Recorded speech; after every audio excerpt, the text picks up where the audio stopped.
Rams. I'm Joe. That's Tuna. I'm Tuna. What's Hey. up? We're doing it. We're Hold really on. doing it, Red Band.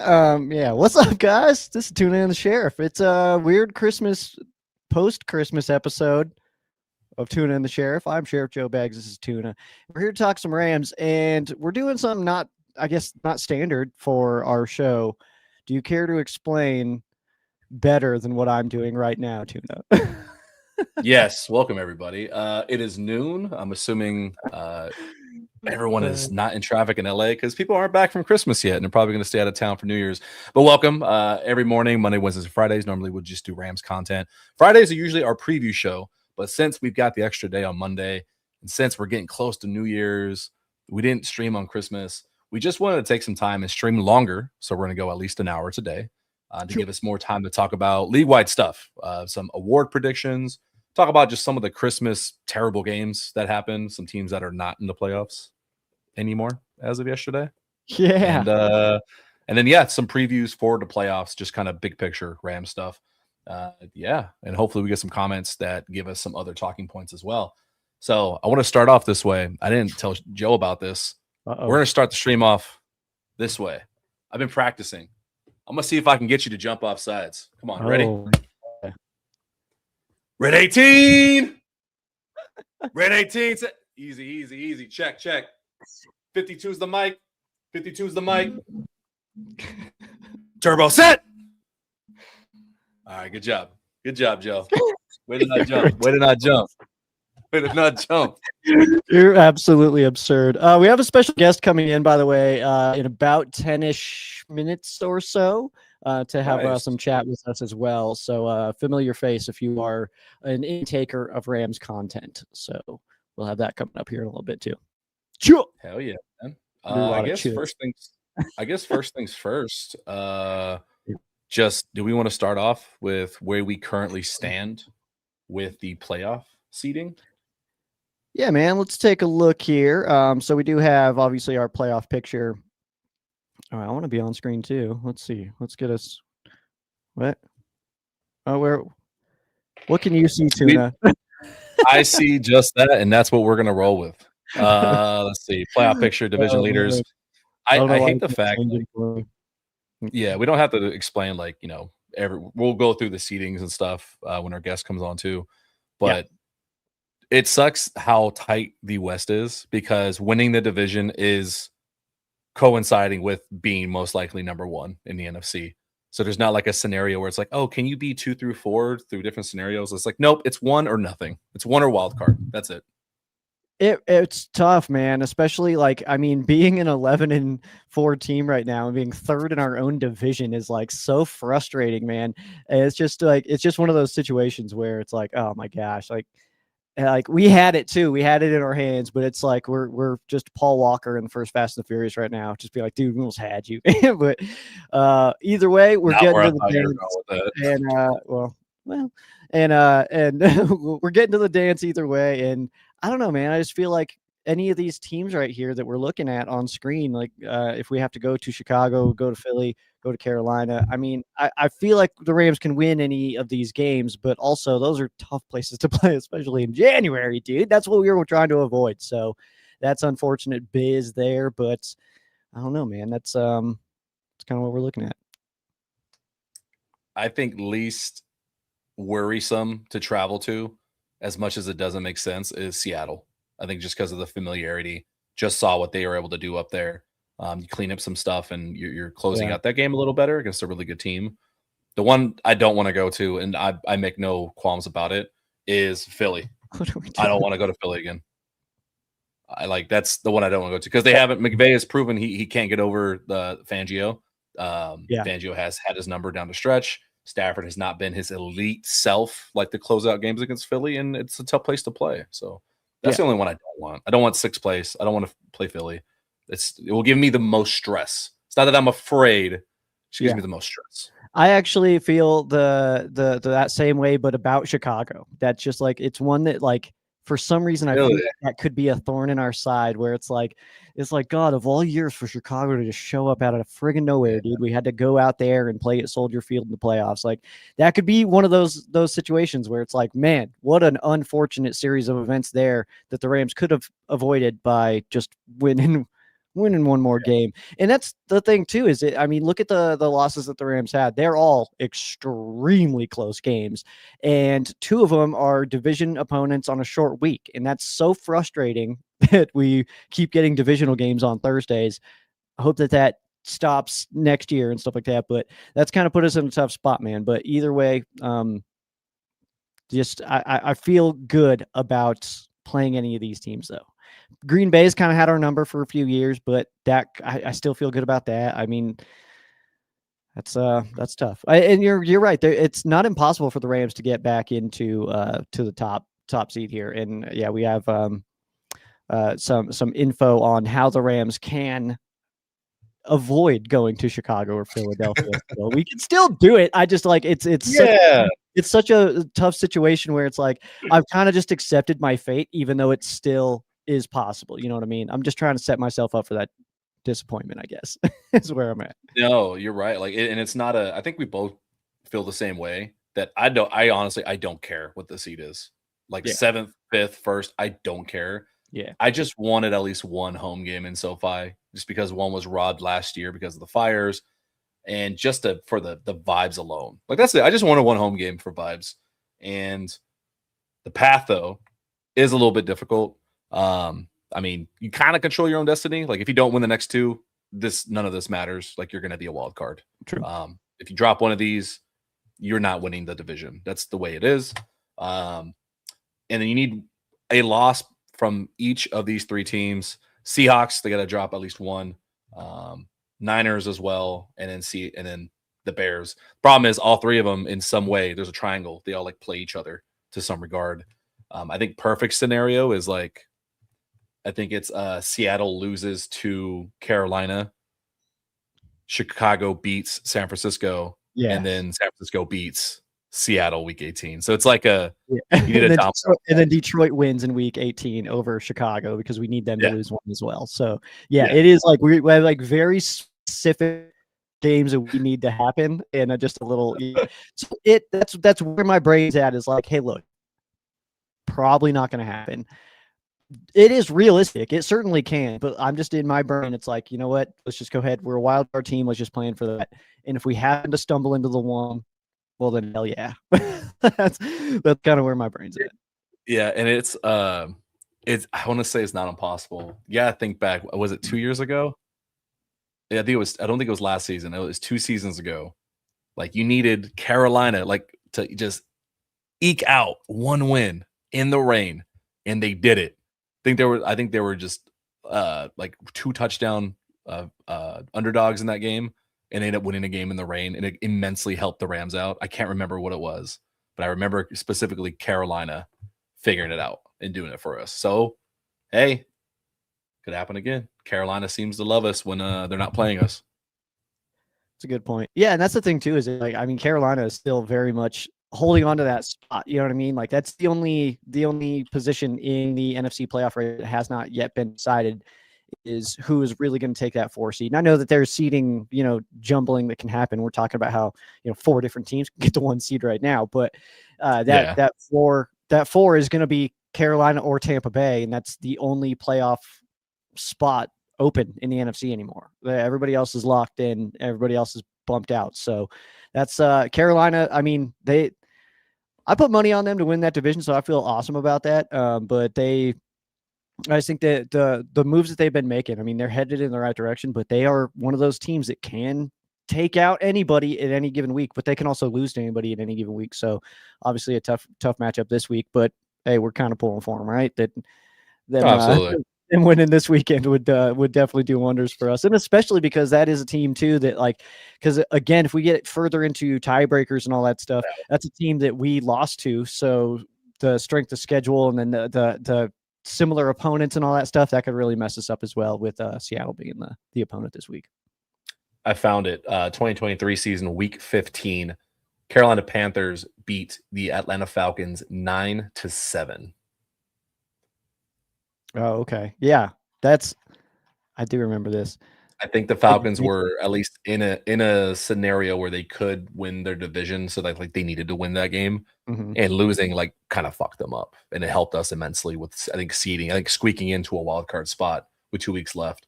Um, I got a lot of credit for Bryce Young since you're talking about the Panthers. Yeah. I can't remember what it was. I think since like someone told me a stat, and I hope I can find it. Since week like 14 or 13 of last year through now, Bryce Young has like 5,000 yards, like over 40 touchdowns, under 15 interceptions. Like he's played well. It's just the record hasn't, like they've been a rebuilding team. But Bryce Young has shown he can win games. Now it's, down the stretch. Can you win your division? And then can you perform in the playoffs? All these teams, like Bears included, I wanted to mention that to you, is they look great now. And it's not to say, oh, they're only regular season good, but things get tighter in the playoffs. Yeah. Different guys play at different energy levels. Some, unfortunately, because it is a business, some guys play harder in the playoffs. Yeah. It happens in NBA all the time. And just like guys are tighter. You're asking first year playoff guys. Ben Johnson hasn't got it done. Didn't get it done in Detroit.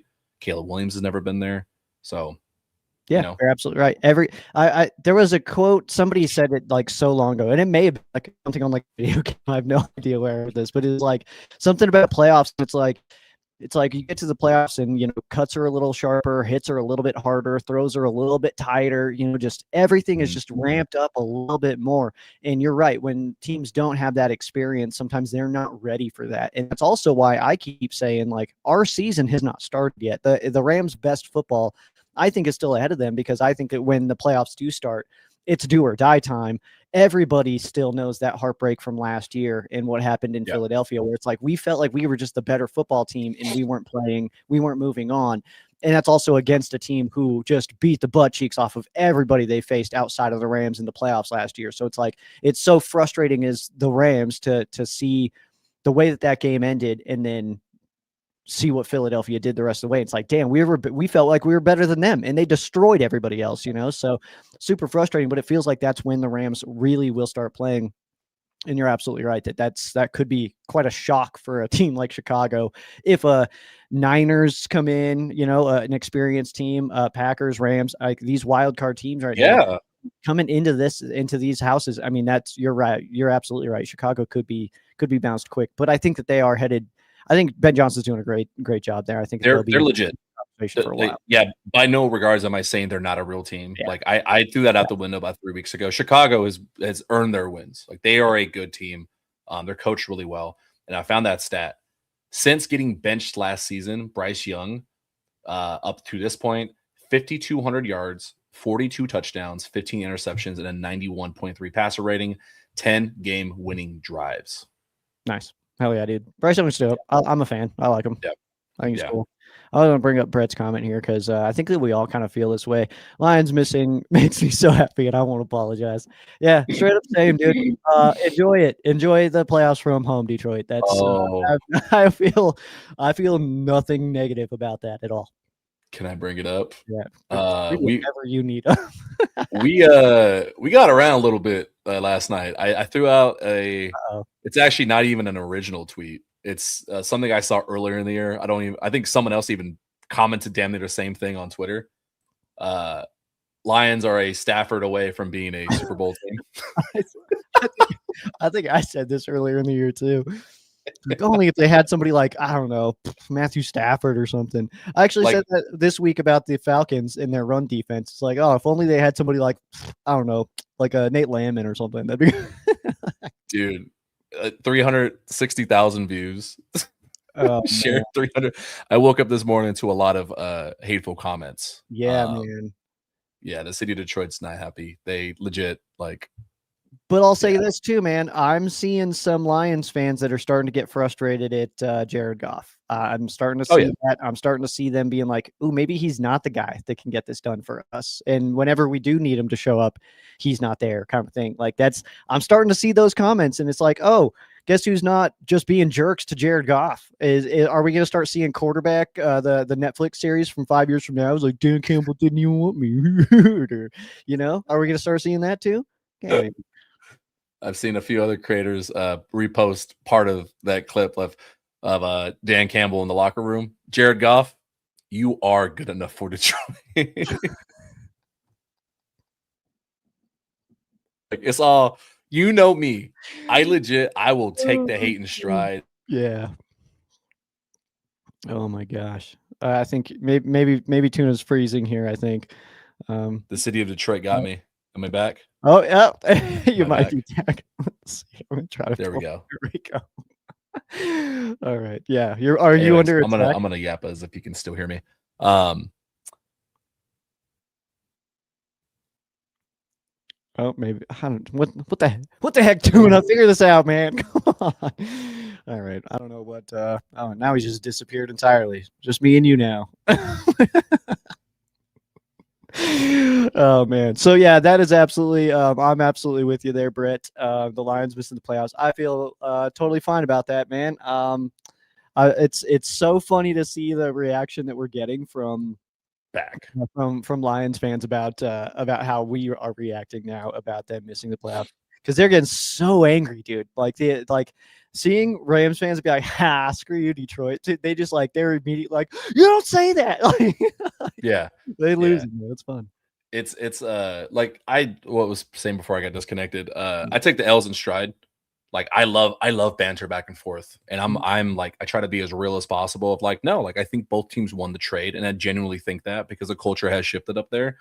But when you have some of the bandwagon fans for Detroit because of recency bias, or maybe ones that were too young to remember Matthew Stafford, they just remember the losses.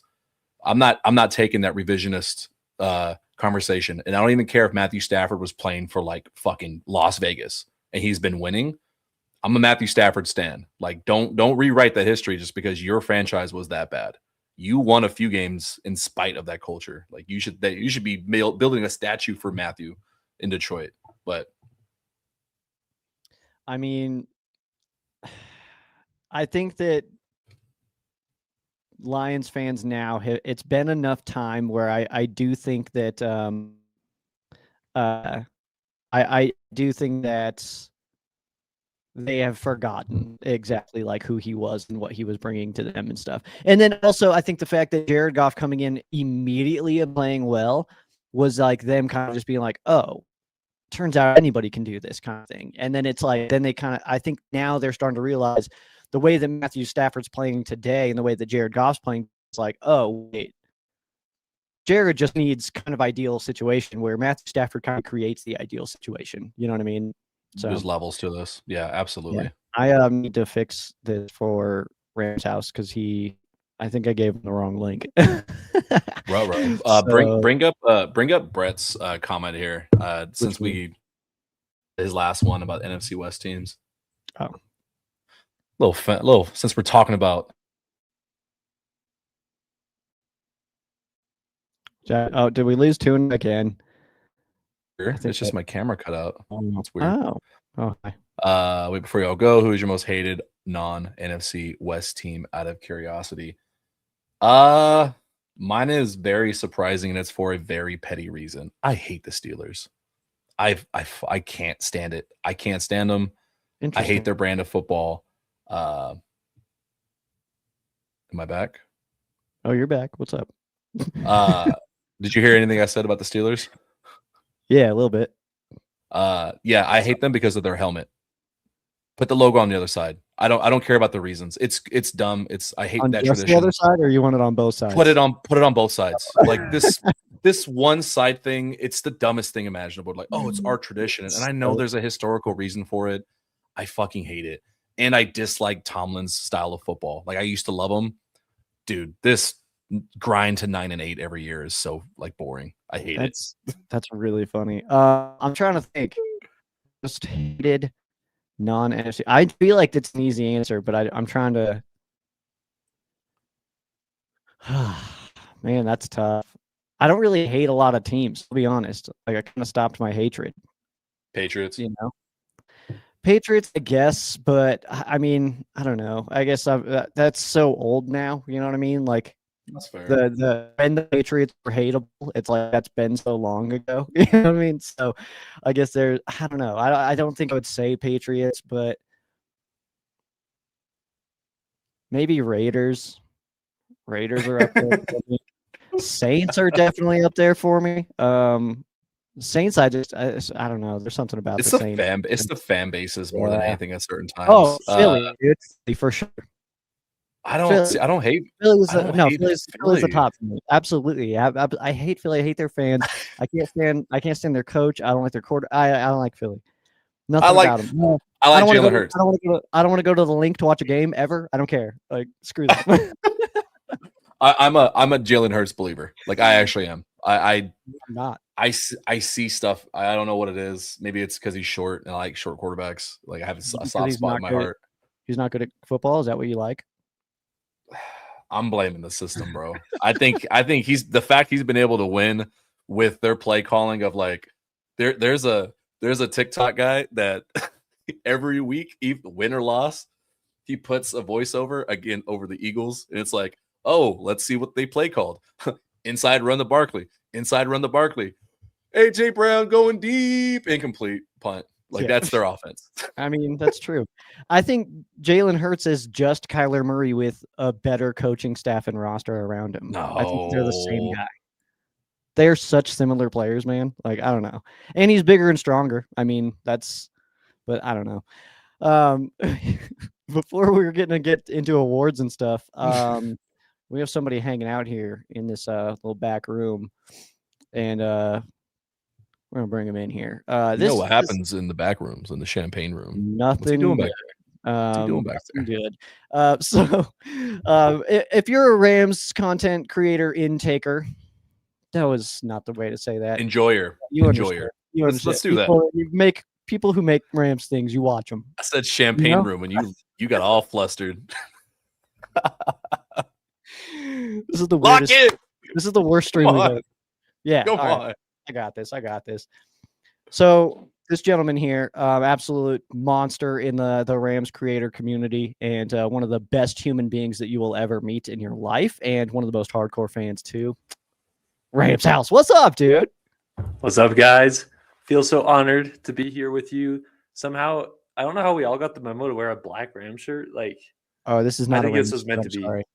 That's not a Ram shirt. This is a black shirt. This is a ghost shirt. Well, it's a black shirt. I'll take what we can get here, though. Honored to be on with you guys. Listen to you guys all the time. Obviously, Ram Showcase and take care of that. First and Tuna, great film breakdowns from you, obviously. And yeah, love listening to you guys. So glad to be on here. Dude, stoked to have you here, man. How are you feeling right now about the Rams heading into the playoffs? Honestly, my mind is just like, I just want to see another Rams game. It feels like it's been years since we've seen a Rams game, just because it's like Thursday night, that was the last time we played, but we're not even playing until Sunday. We're playing Monday. So honestly, that game that we experienced was like ages ago. I still see people like crazy upset about it. And I'm at the point, like, I've moved on from that game. At this point, I'm just ready to play some more football. And honestly, the biggest thing for me is like, yeah, I love the 1 seed. I love that to work out. But the biggest thing for me is like just go into the playoffs with health. And that's what I'm hoping for. Just like we obviously have some guys banged up, like Q Lake, who's coming back here soon, and Devontae Adams and all that. But I just kind of want to go into the playoffs healthy and keep this momentum rolling, because I feel like we can beat anybody, anywhere, kind of like Stafford and McVay's been talking about. So it's just like stay healthy. That's just kind of where my mindset's at.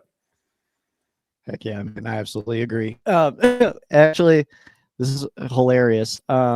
If you're on the mobile version, we can only see like a sliver of the side of your face, just so you know. It's not the premium version stream. Somebody said it's Rams House. Well, half of them, and I looked over at the side one.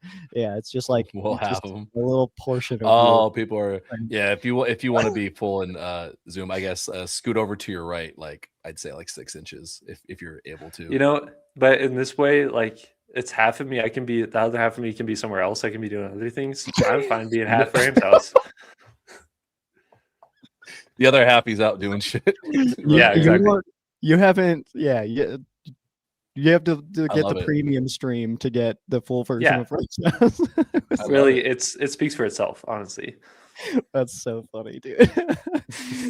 Oh man. No, you raise a good point. Like the fact that the last one, we had a super long break in between games, but technically not, because I heard McVay talking the other day about like what their schedule's been.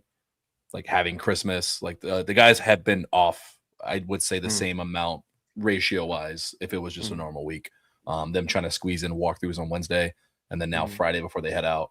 How do you feel about going over to Atlanta in prime time? It's not their record is obviously bad, but Yeah.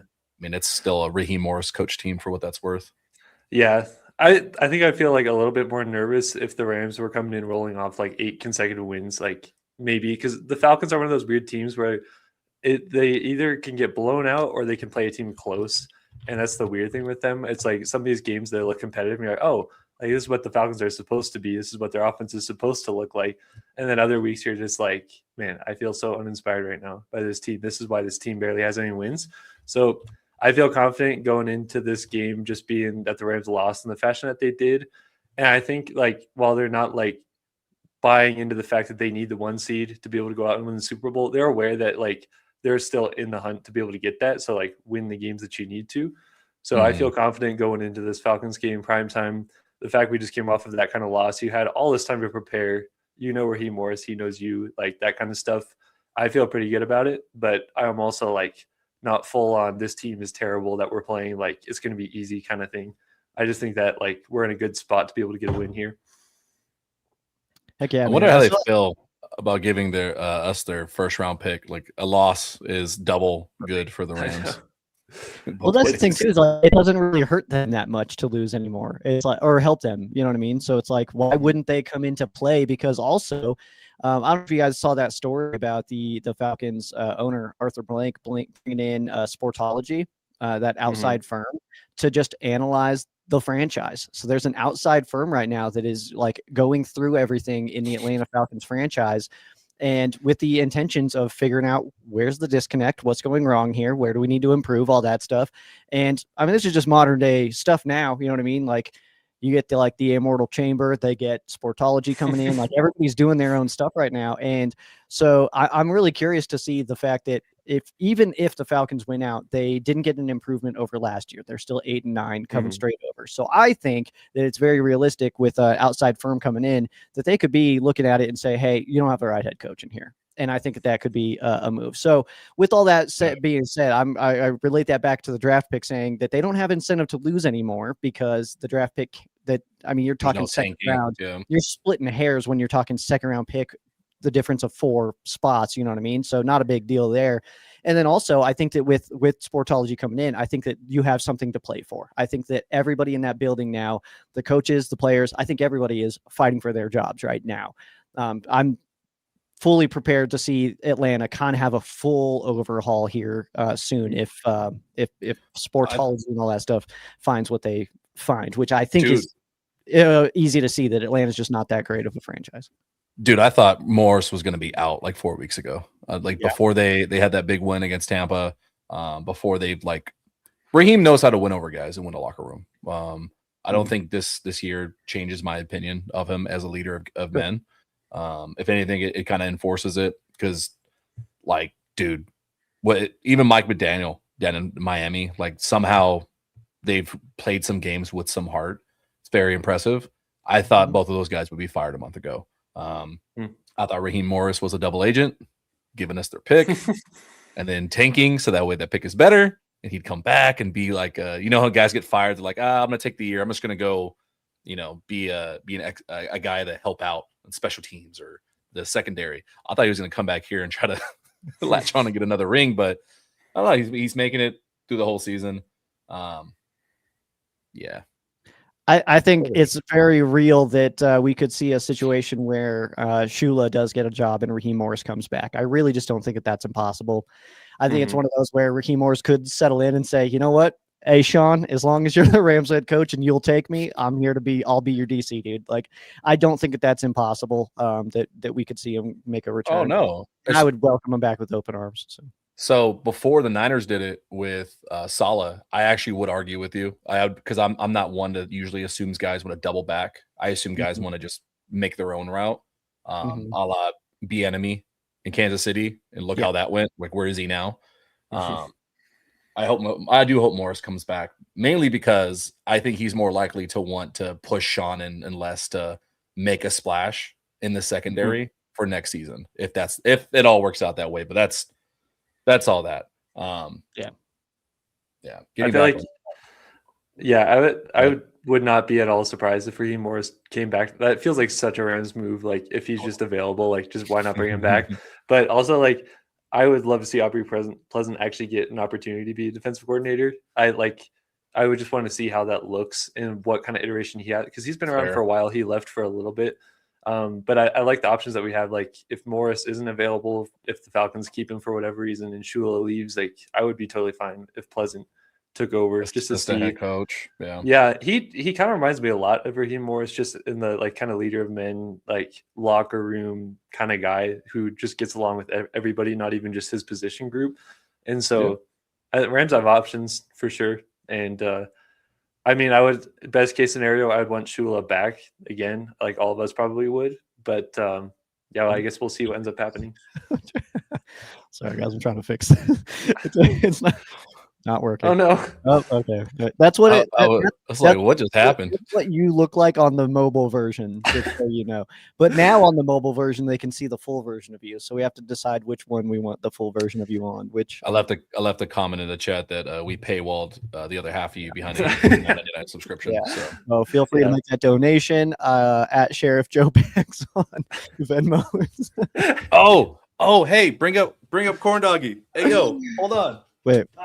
Hey, Corn Doggy's in. Let's go. What a picture. Dude, that shirt is so funny. Or that hoodie, man. That's I love it. This merch. That's so funny. I love it, dude. First of all, how do we get this? Because I absolutely did one of those. Look how cute he is. Head over to Corn Doggy LOL on his social medias, and then he's got a link in there. He's got a website, t-shirts, hats, and sweaters. I love it, and stickers. Swag, nice. Yeah. So you're telling me you got the Rampage mascot shirt, and then you got that too? It's like you are winning at life right now. Tuna gets swag, bro. He does get the swag. Be more like Tuna. I want to include Rams House now that he's here. We can go through end of season stuff. Yeah. Let's get his opinion. We're gonna start with the big one, our favorite one. Bring this shit up, Joe. Look at this. Look at how much. No, wait, not that one. Not that one. This one. Okay, so you're the one controlling that. So, all right. Yeah, man. I put a lot of work into this, as you can tell. This took me hours. I can tell. Yeah. MVP race. I would say it's narrowed down to these three men, these floating heads: John Matthew Stafford, Drake May. And Mr. Haley Steinfeld. Numbers. Dak Prescott's obviously not getting it. Jordan Love is out. These are the numbers as they stand currently.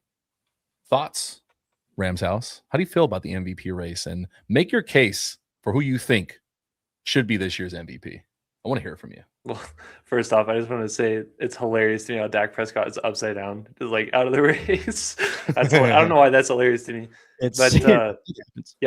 I would definitely give it to Matthew Stafford. I think like the hard part in me is like this year, it's been like a little bit frustrating, the Drake May and Matthew Stafford conversation, in the way some people handle it, because I love Drake May like coming out in the way that he's been able to perform.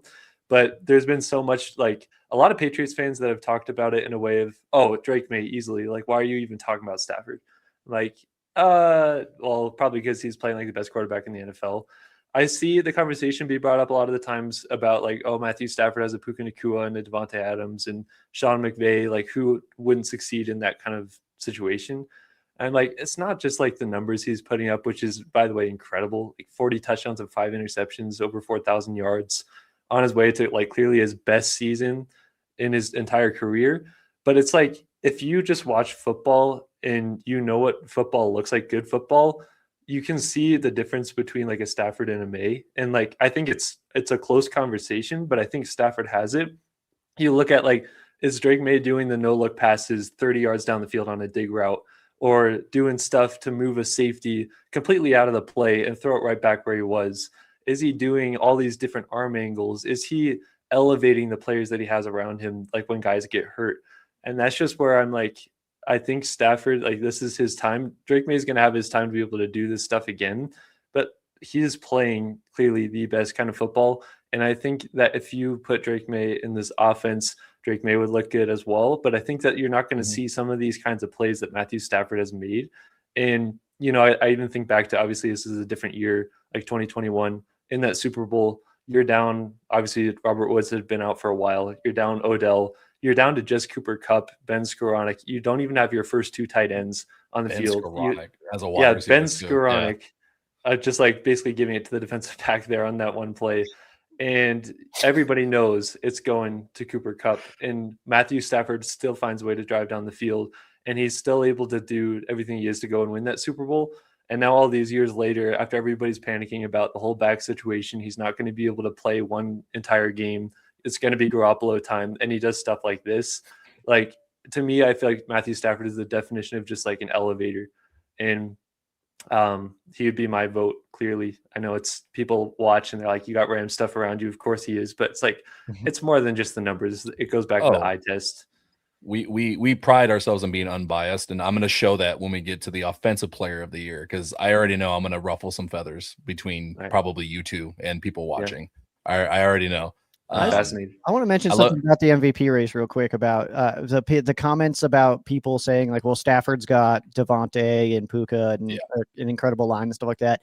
If we're going to include that into the conversation about what people are working with, what their offensive line looks like, what their weapons are doing, then I personally would put Justin Herbert ahead of Drake May, if that's the conversation. I think that he's doing more with less than Drake May is, if we're going to include that aspect of it. But let's just call it what it is. Matthew Stafford is playing like the best quarterback in the NFL. He is the MVP. I love that you brought that up. I talked about it like a few days ago. Like Justin Herbert has leaped over Baker Mayfield for like my second favorite quarterback. Just, he has nothing. He has by far one of the worst lines for rushing too that I've seen in a long time. And then he's just out here literally on his back with a broken left hand, mind you. Crazy. Like he was stiff arming people with a cast on his hand. Like, dude, you're a football guy. Like, you have to love Justin Herbert the same way I fell in love watching Stafford play when he was in Detroit when I'm coming out of high school in 2009. It's literally the same feeling I watched Justin Herbert. It's like, man, hopefully Harbaugh can turn it around. But my thing with Stafford that doesn't get preached enough or enough credit is that elevator aspect. Like, hey, man, Puka goes down. Cool. I'm going to throw 3 touchdowns to Devontae Adams. Watching the checks at the line when he doesn't like something makes a real aggressive audible. And then all of a sudden, Kyron's running for 10 yards.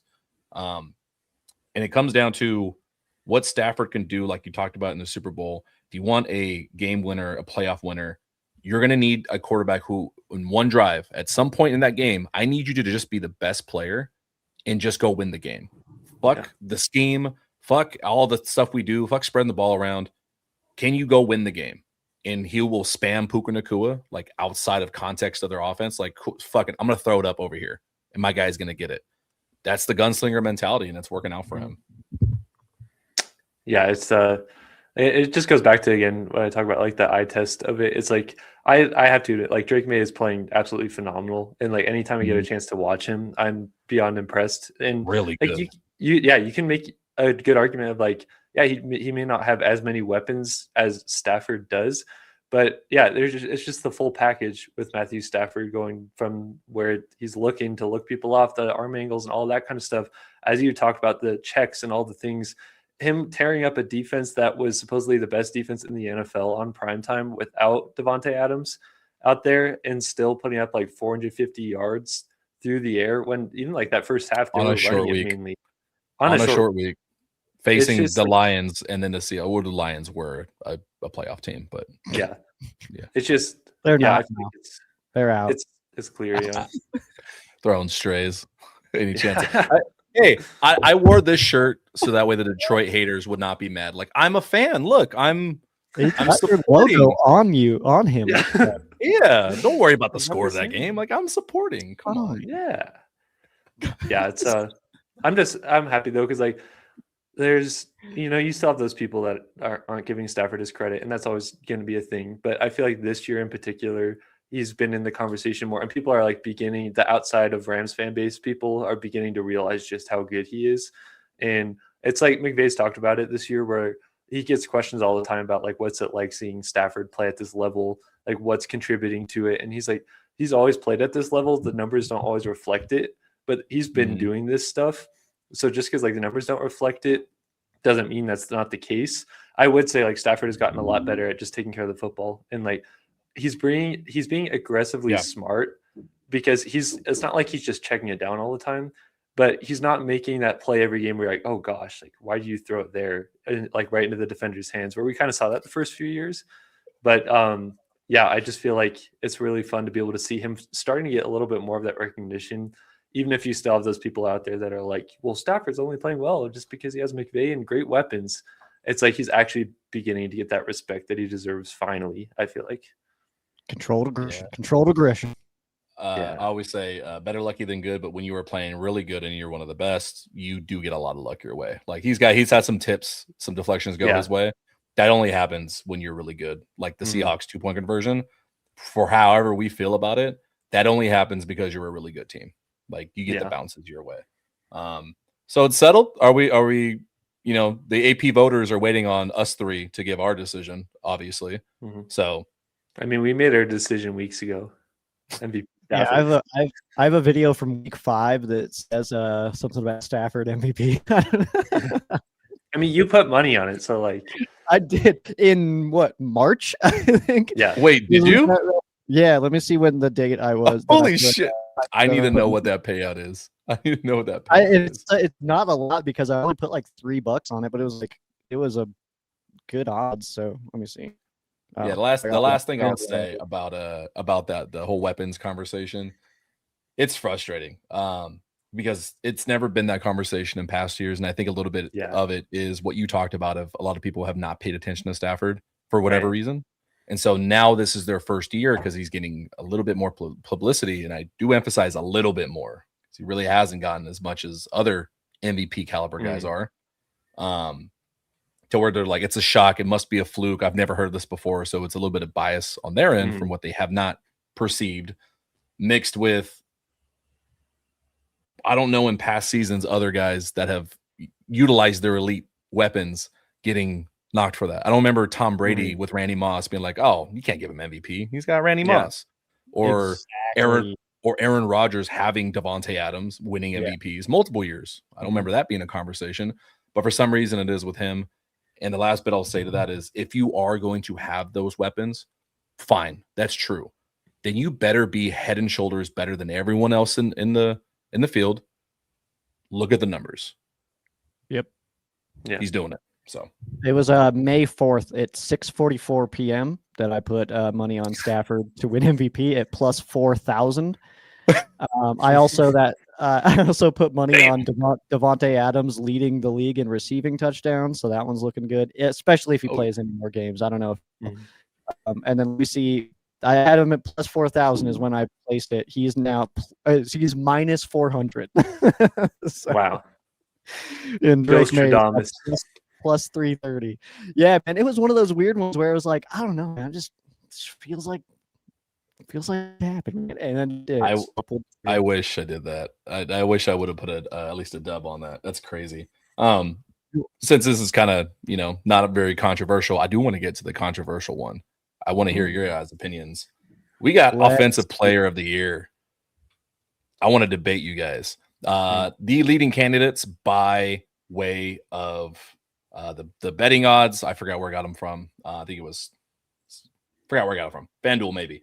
JSN, Puka Nacua, James Cook, Jonathan Taylor, and Christian McCaffrey. You got 2 wide receivers, 3 running backs. This traditionally usually is sometimes reserved for the non-quarterbacks, since MVP's become a quarterback award.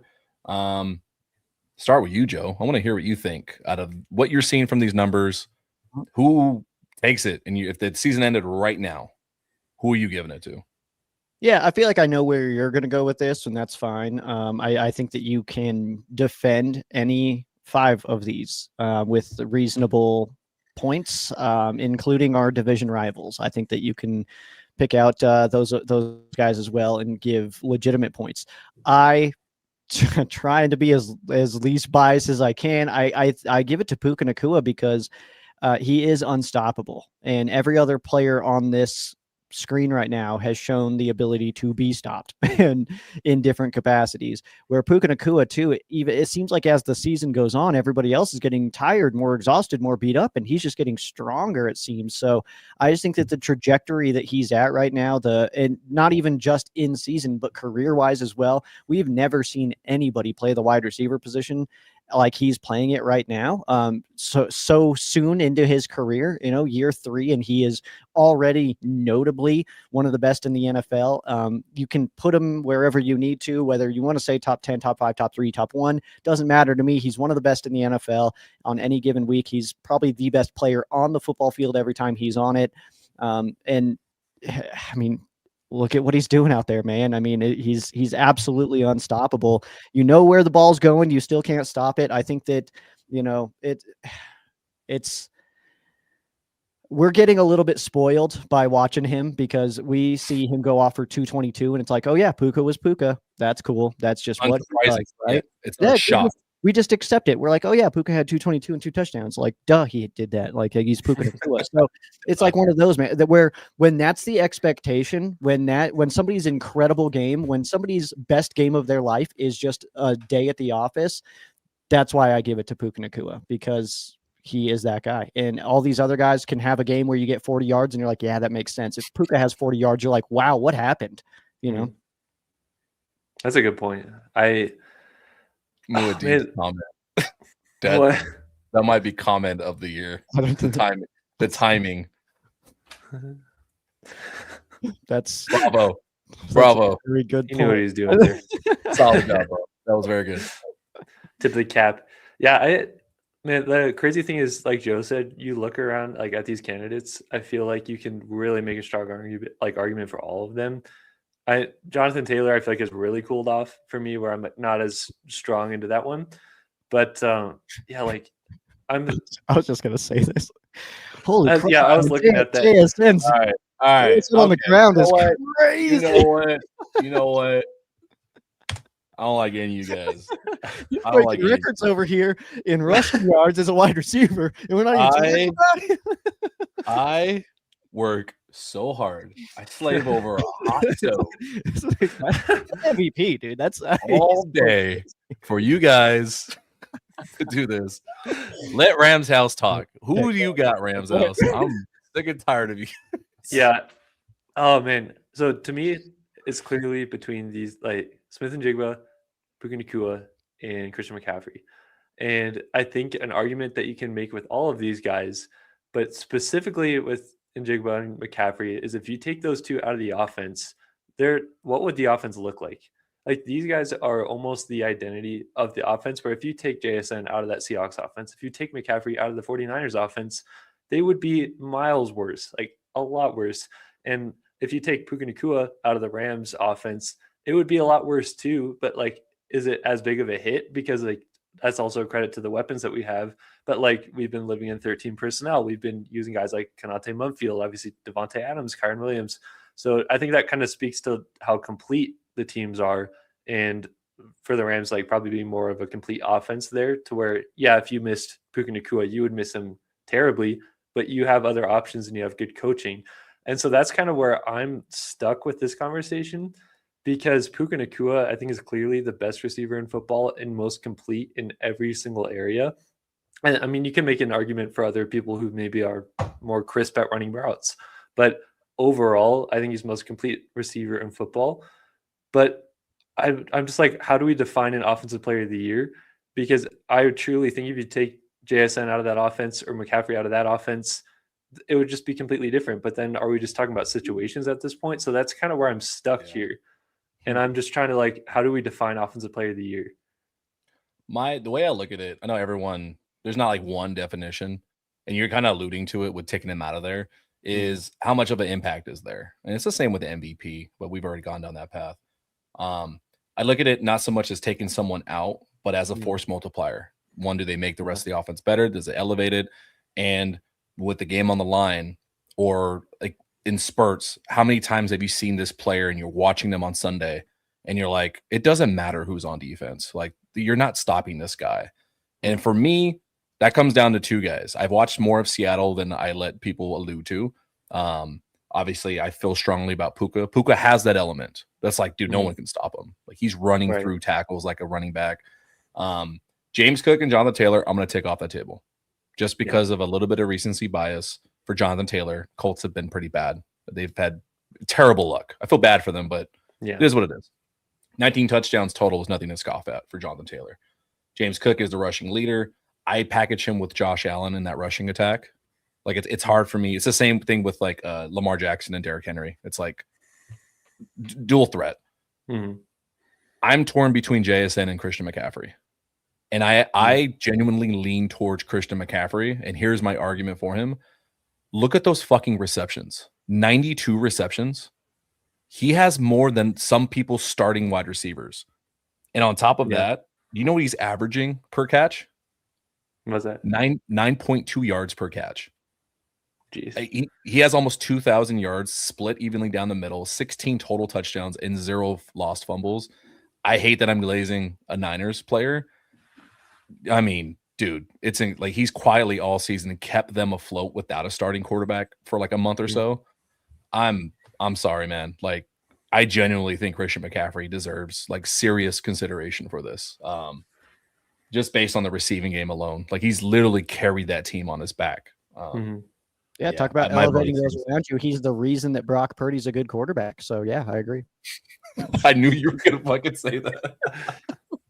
That's where it's just hard though, because that like it's hard because you have to look at the situations that these players are in, and for context of it. But then it's like sometimes I feel like I get too involved in the situation because like again without McCaffrey that offense is completely different. And I'm surprised he's been able to stay healthy all the weeks that he has, just with the sheer volume that they use him at. Right. But it's just like, that's where I just get stuck because, I don't know, you take those guys out of the offense and they're just completely different. And that's where I'm like, how do you define an offensive player of the year? Because I think you can say all these guys in top moments when their team needs them steps up. I would honestly lean towards Puka Nacua. In terms of in a clutch moment, you need to make a play. Everybody knows where the ball is going. And Puka still somehow finds ways to get catches. How many fourth down conversions has he had? How many times have they been in those scenarios where like, man, we need a play. And you just throw it to Puka. JSN, I feel like he's put up crazy volume. And especially like the first half of the year, he was just going crazy, especially on those deep plays. But how much have I seen him consistently be like they need a big play. JSN, step up. Like consistently, like we see with Puka Nacua. Christian McCaffrey, just based off the position he plays, he can turn any kind of play into a big play and be that kind of momentum thing. But it's hard when you change positions. You're looking at a wide receiver and a running back. And so it's such a tough conversation for me, but I really don't think it would be surprising at all to say that Puka Nacua, by the time that regular season is over, is leading the league in yards. And like, that's just great because he missed a game. And JSN was off to that crazy start. And then Puka's all of a sudden like right on his heels. So like, it's just for me, I just get caught up on like, how do you define an offensive player of the year? And that's just where I keep getting stuck. That's totally fair. And I think that the MVP conversation, when like, how do you define MVP, most valuable player? How do you define that? Is it just the most statistically relevant quarterback in the league, which kind of feels like it's become, you know what I mean? But that's where I kind of feel like it's one of those where if you take that person out of that team, that their value drops the most, you know, most valuable players. So and that's how I feel about Stafford, the way that he's been able to control this year. I mean, if I don't think we would have had a bad year with Garoppolo, but I don't think it would be nearly as good as it was. You know what I mean? So I think that kind of difference there. Or offensive player of the year, I do feel like is a little bit more statistical heavy for myself, at least. So if Puka Nacua ends the year leading the league in receptions and receiving yards, and probably, I mean, he's what right now? He is tied for 8th in touchdowns. I mean, I would give it to him if we're going statistical heavy, which I do think that these awards, I steer them that way more so than MVP. MVP, I do have that energy of like, well, how do you define it? I think it's the person who just means the most to their team in that season. Well, this is like, go ahead. I'm looking at So I want to go through the top 10 list of receptions. Not to make my case more, but like I've been thinking about it since I brought it up with Christian McCaffrey. The only people that have more catches than Christian McCaffrey: Puka, Jamar Chase, Trey McBride, Amon-Ra, and JSN. That's it. That's crazy. He has more receptions than Chris Olave, George Pickens, Kyle Pitts, Zay Flowers, Diggs, Pittman, Jettas, CeeDee Lamb. Yeah, it's pretty wild. You definitely make a good case for him. I'm kind of curious if you were just starting a team from scratch and you could pick from these three players. Let's just say they're all the same age, all the same injury history and all of that. Like, who would you pick? And I feel like that goes towards the, like, how would you want to build your team? Like, who's the coach? Teams in different ways. I'm more of a scheme because like just raw, like in a fantasy situation where I'm the head coach, I'm not smart enough to scheme up stuff for Puka Nacua, how McVay does. I would probably go JSN from just a pure wide receiver standpoint, like traditional sense. Christian McCaffrey, the age worries me, the injury history. Puka is on another team. I think he would be very good, very, very good. I don't think he's number one elite outside of LA. Like, that's my hot take. I would say, he is, honestly. I would say like maybe production wouldn't be matched completely with Puka like on another team, but I think he would still be like a dominant receiver. But also like the connection with Stafford is insane, and like the way they've gotten on the same page, the way Stafford throws it to areas to tell Puka like where to turn around and run upfield and all of that is certainly there. But I don't know. I see that conversation a lot about like Puka being schemed up. Like a lot of people use that as like I guess a knock for him on how he's not like a great receiver, how McVay like needs to scheme him open. And while I don't think he's like the best wide receiver in the NFL when it comes to just pure route running, and like, because I would say Devontae Adams is a better route runner than Puka is, I still think he gets a little bit like too much flack for people saying like he's not a great route runner. Even people will say all the time like he's not a great outside receiver, but we've seen this year many times like his double moves and the ways he's able to get up. Like, it's not the 40-yard kind of dash speed that he had. It's like the game speed is crazy. And football speed, football speed. That's the word for it. So I don't know. I feel like that. I'm not trying to like knock you out all, Tuna, but I feel like a lot of people say that about Puka, like he needs to be schemed open, or like, I don't know. Like, where are you guys at? I think that part's dumb. That's an argument for people who I'm gonna say it, who don't know ball that much, because you're watering down McVay's system to just like, oh yeah, he just tells them how to get open. He just puts them there. Mm-hmm.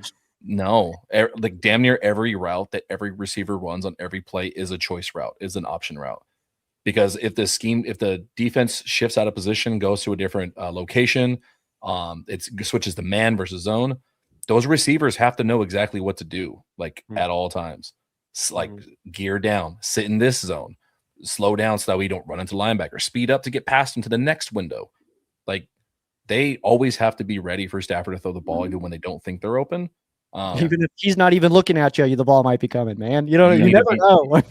Exactly. No, in McVay's system, you have to know the offense really well. Like, look at Terrence Ferguson didn't get play time until the second half of the season because he just wasn't ready. Puka showed up week 1 of his rookie year, and they were just like, I can't keep him off the field. Like, he's just fucking good, man. Yeah. It's a good conversation though. Like, that's incredibly close, especially between those three that we mentioned, and it just goes back to how you define it. That's just it. I think that either any three of those could get it, and you would like the response is just like, that's like, and that's no it. Like, any of them could, you know what I mean? Like, it almost would make sense to give them like, it's like, you know what, you guys all killed it. You guys all, like, but I know one will, and that is the way it should be. But it is one of those situations where no matter who gets it, it's like, they were deserving because all three of them are deserving. So it makes sense. Yeah. Okay. So we'll settle a 3-way tie this way. And we'll pin it up to the NFL to do this. We're going to put the award in a room. We're going to put those 3 guys in the room and make it out of there. Whoever, fight over it. Fight to the death. Yeah. JSN's out. I was going to say. He'd just be trying to outrun everybody in the room. Just like, I think McCaffrey wins because Puka would like try to rip his face off or something, and it's like a Terminator. You're like, no! It turns out he is bionic. Like, oh shit. Yeah, that's a good. I think it goes back to what you said. Like, whoever wins this, Rams fans shouldn't be like Puka got snubbed or like Puka deserved. It's not like there's no clear, oh, this is the guy, like clearly.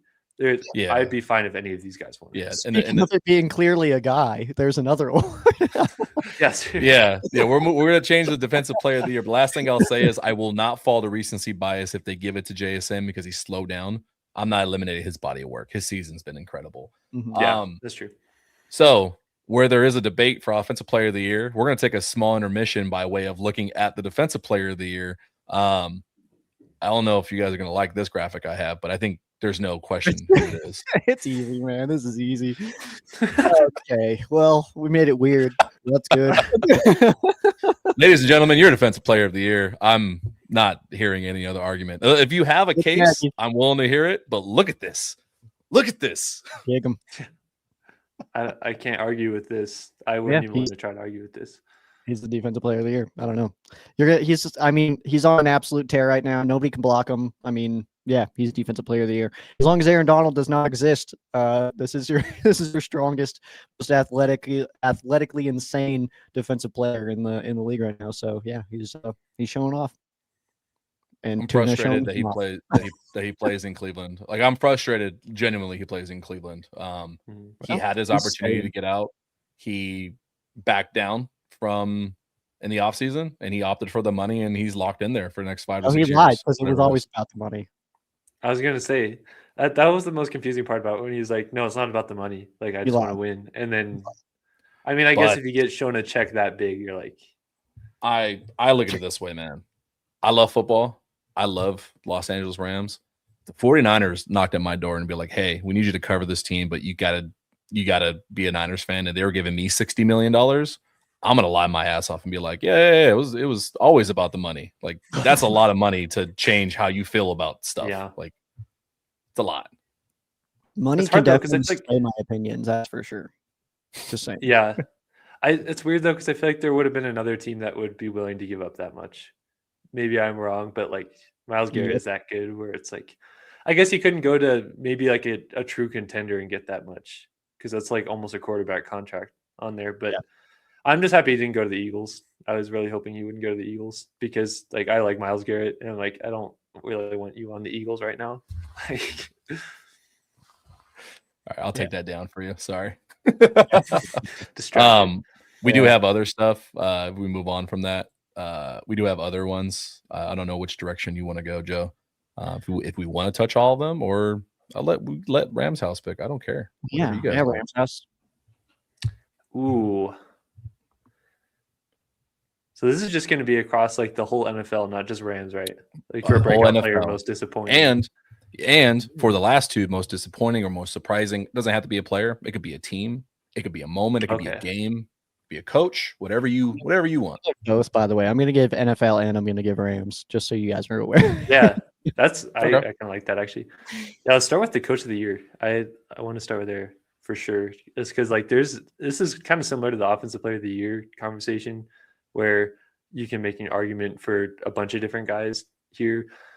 For me, I think you can make a strong argument for Kyle Shanahan. Unfortunately, just with all the injuries that they've had, like they have been completely depleted. And the fact that they're still in the conversation for the 1 seed. But I also look at it, I'm like, I mean, like easiest strengths of schedule. They've had a lot of teams where, I mean, you should be able to win those games. But a similar conversation with like easier kind of schedule, I would give it to Mike Vrabel and the Patriots. Like that's where I'd go for coach of the year, just because you look at where they were. I don't even remember where their record was last year. Were they like 5-6 wins, somewhere around there? Yeah. And I talked about it, like I like Drake May, and when the Rams played him last year, I was actually really impressed with what he's able to do, especially against some of the exotic looks we brought against him. So like you have a good quarterback there, but there's still other parts of the roster that needed work. And the fact that he's turned it around this fast, I think for me, I would give it to Mike Vrabel, and that's just kind of where I stand. But I can see the arguments for like Liam Cohen in Jacksonville. I can see the arguments for Kyle Shanahan, but I would go to Mike Vrabel just because of how dramatic of a turnaround it was. And it's like you didn't know what you were going to get there. You thought I thought it would be a surprise team, but I didn't think they'd get to this many wins, if I'm being honest. Yeah, fair enough, man. That's a great pick. Vrabel, obviously, I mean, that culture shift of like it bringing in like that Belichick mentality, but with like modern energy to it is like, it's like that's unfair, man. And then they also have an incredible quarterback who's playing super, super well at just 23 years old. I mean, he's going to be a very good quarterback for a really long time in this league in Drake May. Yeah. So I mean, for Patriots fans, first of all, you selfish God. Anyway, my coach of the year, though, I do give it to Liam Cohen myself. I think the way that he's kind of come in and just him and Gladstone, man, I called it out earlier before the year started. It was just one of those teams that I kind of felt like it was like they're going to be better than you think, man. Like Liam Cohen, Gladstone coming in is like that's a whole vibe change. It's a whole culture change. So for myself, I would go Liam Cohen. I just think that that situation's so perfect. The way that Trevor Lawrence is playing right now is, I mean, I think that that's all the evidence you need, man. Trevor Lawrence has been one of those very divisive players. I've always been a big fan of him ever since. I mean, I saw video of him playing in high school and was like, damn, this kid in high school is playing this well, man. And it was like, hell yeah, this is great. So I've been following the hell out of his career, man. It's cool to see him playing really, really awesome football under Liam Cohen. I think mine's a little surprising. I'm gonna preface it by saying, because there's 3 different situations where it's like first year head coach, going to be playoffs, looking really good. Both of you guys nailed one: Vrabel, Liam Cohen, and then Ben Johnson in Chicago. If I had to give a pecking order of those, I'm going Cohen, then Vrabel, then Ben Johnson, just based on what they're working with. I want to pick Dave Canales in Carolina. So I have a lot of reasons. Second year, I hate that I'm using stuff from last year, but it's relevant. It bleeds into this year. Your former first overall pick quarterback gets benched week 8 of last year. Never heard drama, never heard bullshit, never heard the team falling apart even last year. Carried into this year where you're still uncertain. You get blown out 40-9 halfway through your season just for the team to stay together through ups and downs, win, loss, and to finish out the season beating the Rams, beating Tampa Bay, being first place in the division, have Bryce Young playing really good football as a small quarterback. If they win out these last 2 games, I would love to see Canales get serious contention. That's a playoff team. That's a very scary wild card team who's going to have at least one home game. I wouldn't be surprised if they won a wild card game at all because of how like tight knit that team that team feels, and just based on ownership, man. I think Dave Canales has done a wonderful job. Yeah, shout out to him. Well, their odds are that they're hosting us, so I guess you see what I'm doing? I'm doing the McVay. Yeah, you gotta pump them up. I'll say this just to jump in for a second on a comment is if we play Carolina in the playoffs, 45-7, I think we win. Yeah. I do feel like it'll be one of those games where it's like, oh, so this is what should have happened all those weeks ago. But it's like, oddly enough, in my brain, it makes so much sense if the Panthers played the Eagles in the first round, however that would happen. I totally see the Panthers pulling that off. It just like feels so real in my head. I could see them maybe surprising the Bears, but like how likely are those matchups going to happen? I don't know. For me, I think that's a good pull there. Like somebody that doesn't get talked about enough with Canales and what he's been able to do in that situation. He doesn't have a ton to work with either. Like their roster isn't at the point where like, oh, next year they're Super Bowl contenders. But the part for me where I'm like, I'm not sure on that one is they feel like a little bit inconsistent. And that's just kind of been the vibe of this year for me with them. I mean, they play really well at home. For me to be sold on that is like what you said. Like if they finish the year winning out, if they win a playoff game and do that, then I'm like, okay, I can see that. Yeah. For me, they've been so up and down and hot and cold where I'm like, it's impressive what he's been able to do, but it's like, it's hard to make an argument for that. I don't know if that makes sense. Yeah, it totally does. Mine is contingent on you got to finish out strong. I think that matters a lot. The one that I'm like, I don't want to hear anything about, and this is where I'm counter to the Christian McCaffrey stuff. I don't want to hear a fucking peep about Kyle Shanahan. Really? This is the same shit as you see in Cleveland with what's his name? God, I can't think of his name now. Stefanski. These are self-inflicted wounds. Like you can't pull the. I don't want to get political, but somebody, you take something and you break it, and then you kind of patch it up a little bit, and you're like, look, I made things better. This Niners like team, the injury stuff, the wide receiver drama year after year, like this is your organization. Like this isn't like your second year where it's like, man, I inherited this shit. These are all your guys, you and John Lynch. The constant injuries. I don't know what you're doing in that training staff, or you're just pushing guys too hard from rumors you hear around the league, but I'm not doing that. That's a Stefanski vote for the injury stuff. You got to give it to someone else. I'm not playing that. Can I give my Rams coach of the year? Yeah. Yeah. Give me my boy Ryan Wendell, offensive line coach. Absolutely crushing it. Those boys are on fire. Brick walls, dude. Yeah. No matter who it is, too. Backups come in. Everybody's a brick wall. I absolutely love that. So give me Wendell. G Money's a good underrated vote there, too. I was just gonna say that. Yeah. The crazy thing is, I thought you were definitely gonna go Aubrey Pleasant. Like I was almost 1,000% sure that's where you're going, and I was like, I know, I'm gonna go Ryan Wendell, and then you said it. I was like, okay, I guess we'll switch someone else. But yeah, I would go G Money is a good one. Honestly, actually, I'm gonna switch it to Coach Yarbs. Just love Coach, his energy, the culture, the consistency he's able to bring out of that receiver core. Just all the different guys he's been able to work with. I feel like he's one of those like key culture kind of guys. And people are going to look at it and say, like, you have Puka and Devontae, like, how hard would it be to coach them? And it's like, I mean, he's done this for years. And it's just like, that is a culture guy, the definition of it. So I'm going to go Yarbs, actually. All players like to be coached. They want coached. I love Yarbs. Like, you can point at, look at how many times an all-pro goes to a somewhat loaded team, and they just don't perform and they let up. Like that happens all the time. Like it's not an immediate success. Like you have to have a team and a coaching staff that can do it. I want to give mine to Scott Huff, the tight ends coach. Higbee in and out, like getting production out of Higbee, who was like got a cartwheel for a second leg at this point in his career, to get all tight ends, all four of your tight ends to be productive and a legitimate threat on any given week. And to come into a 2025 season and running 13 personnel, like running goal line down the field in one of the biggest games of the year. Yeah. Dog. Like, don't laugh, Joe. Like, if I booted up Madden right now and picked goal line, it's that same fucking formation. You're right, man. They're running goal line from the 35-yard line all the way to the red zone.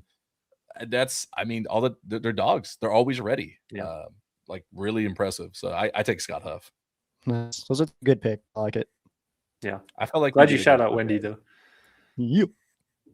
I feel like we all did a great job, guys. We should all pat ourselves on the back.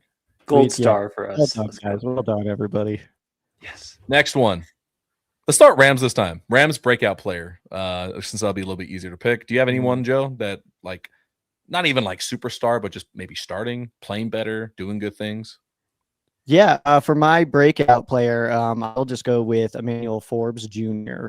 Coming over, obviously, last year, middle of the season, wasn't really doing a whole lot as far as, any action, stuff like that. And then all offseason, we heard from McVay. He's like, dude, this dude's awesome, And then, so I heard it all offseason, and that was one of those scary position groups coming into the year. It was like, we didn't add anybody.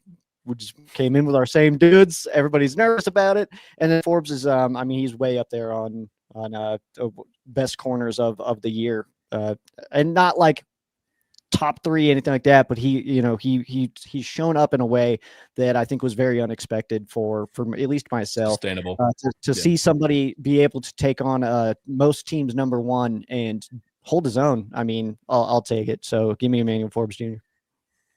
The 5 pass breakups against the Bucs and the interception that he had, like on Sunday Night Football, that was one of the best performances I've seen from a cornerback in a while, not just on the Rams. So it's cool because it feels like the biggest thing with him is like confidence, and that's what's led to him playing so well, is confidence in people actually believing in him, and also being in a situation that's helpful for him because he was drafted to play like press man with the Commanders, which is like not at all what he's like more of that kind of zone guy. So yeah, definitely that's a good pick. I'll swing over though to you, Tuna, for your breakout. I thought I had it locked in, and then now seeing the comments, like with my ADHD brain, I just forgot about some guys, like out of sight, out of mind. Yeah. Like you can go Nate Landman just because he's been a revelation. You can go, I don't want to say Puna because it's not like it was a surprise. That's what he was brought here for. Yeah, that's how I feel about Landman. Honestly, myself. That's I it. mean, I was calling Okay. this out in April that Landman was going to be a massive addition. So for me, that's not a surprise. Okay. You can go Quentin Lake going from we all know him to now he's getting nationally recognized for honestly his being missed on the defense last few weeks. Fuck man, my guy Xavier Smith. If you pick Kobe Parkinson, I'm gonna go with Q. I'm gonna pick Q. I'm gonna be the homer. I gotta pick my guy Quentin. It's not a surprise to me until a lot of Rams fans. I know you two on the screen of his production, his value on the team. Yeah. But to see him elevated one more step and gel that whole secondary and him being missing in that production and going to bottom 10 in the league immediately, that says a lot about what Quentin does. He's expected a payday. I think he's going to get paid like a top 10 safety. Much deserved. So I'm taking Quentin with that one. Yeah, we talked about earlier, like the elevator kind of factor with like Stafford and all that. I mean, that is Quentin Lake. Like you see that what his absence has done to this defense. It's not like we're terrible, but it's like you can see areas where like, oh, so this is what it would be like if we lost Q in the offseason. We don't want to do that because like he is so key to this team in so many ways. I'm between two guys right now. Colby Parkinson's one of them, but I'm going to go with Blake Corum just because last year he didn't get a lot of opportunities. It was just basically the Kyron show, and obviously he broke his arm at the end of the year. But I still think he is one of the definitions of a guy that I watch every week, and I'm like, he's at least a little bit better every single week that I watch Blake Corum. And that's hard to do, especially week after week after week. He's getting more carries, more opportunities. Is he perfect? No. But now you're kind of starting to see why the Rams invested into him. The 1-2 punch, the home run hitting ability. He does like sometimes like bounce things outside too much or, kind of hesitate, not hit the hole right away.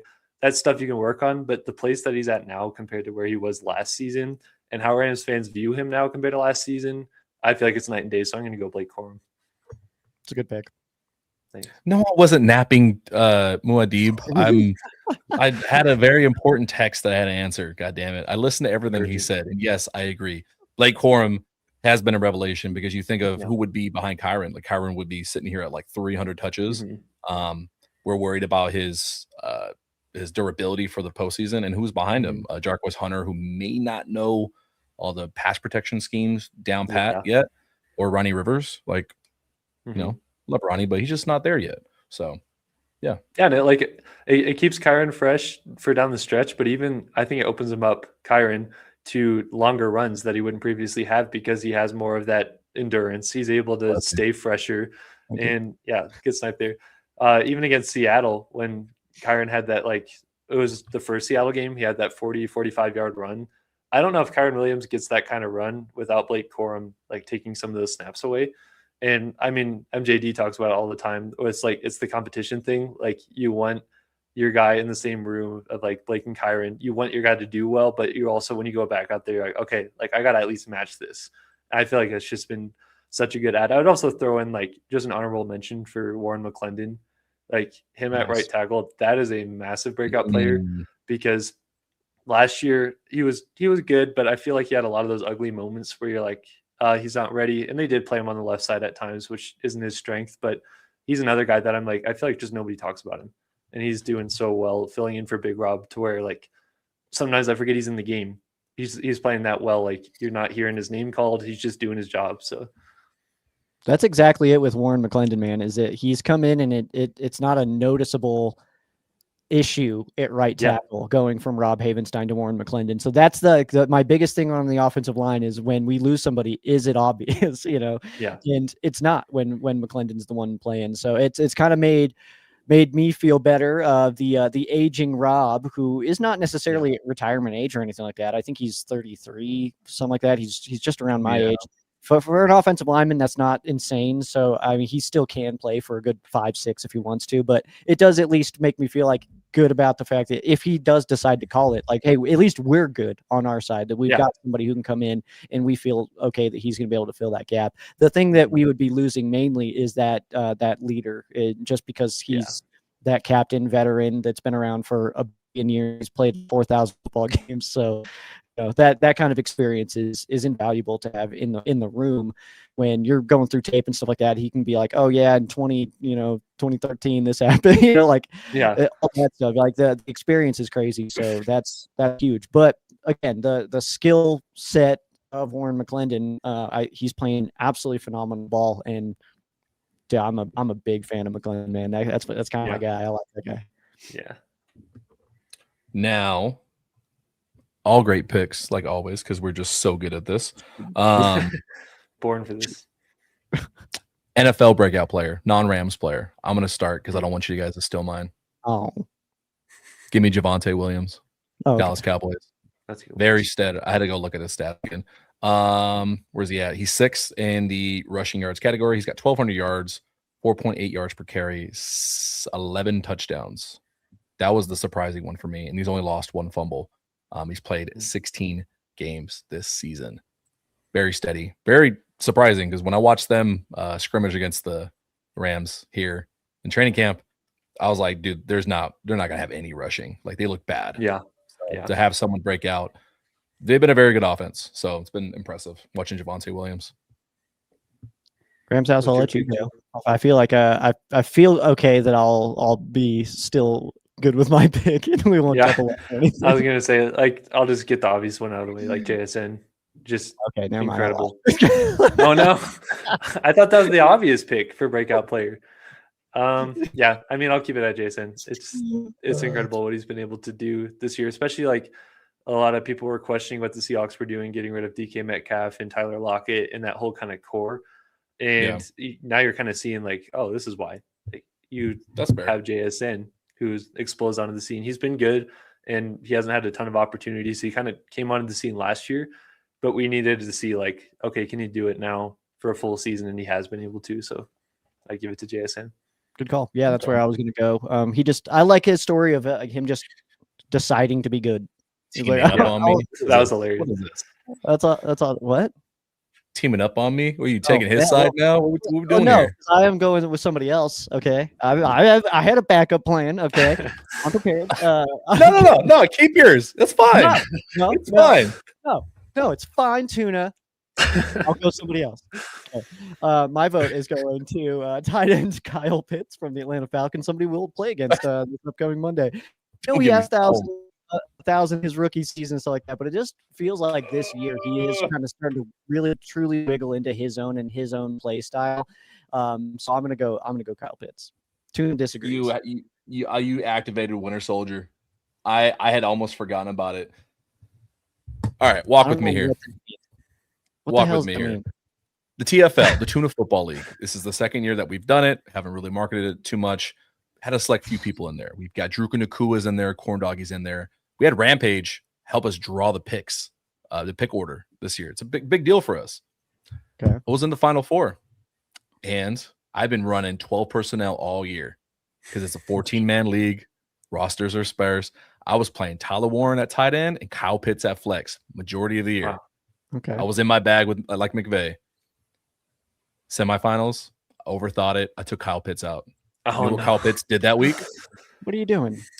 45 points. He decides to have his biggest game of the year when I will never forgive him.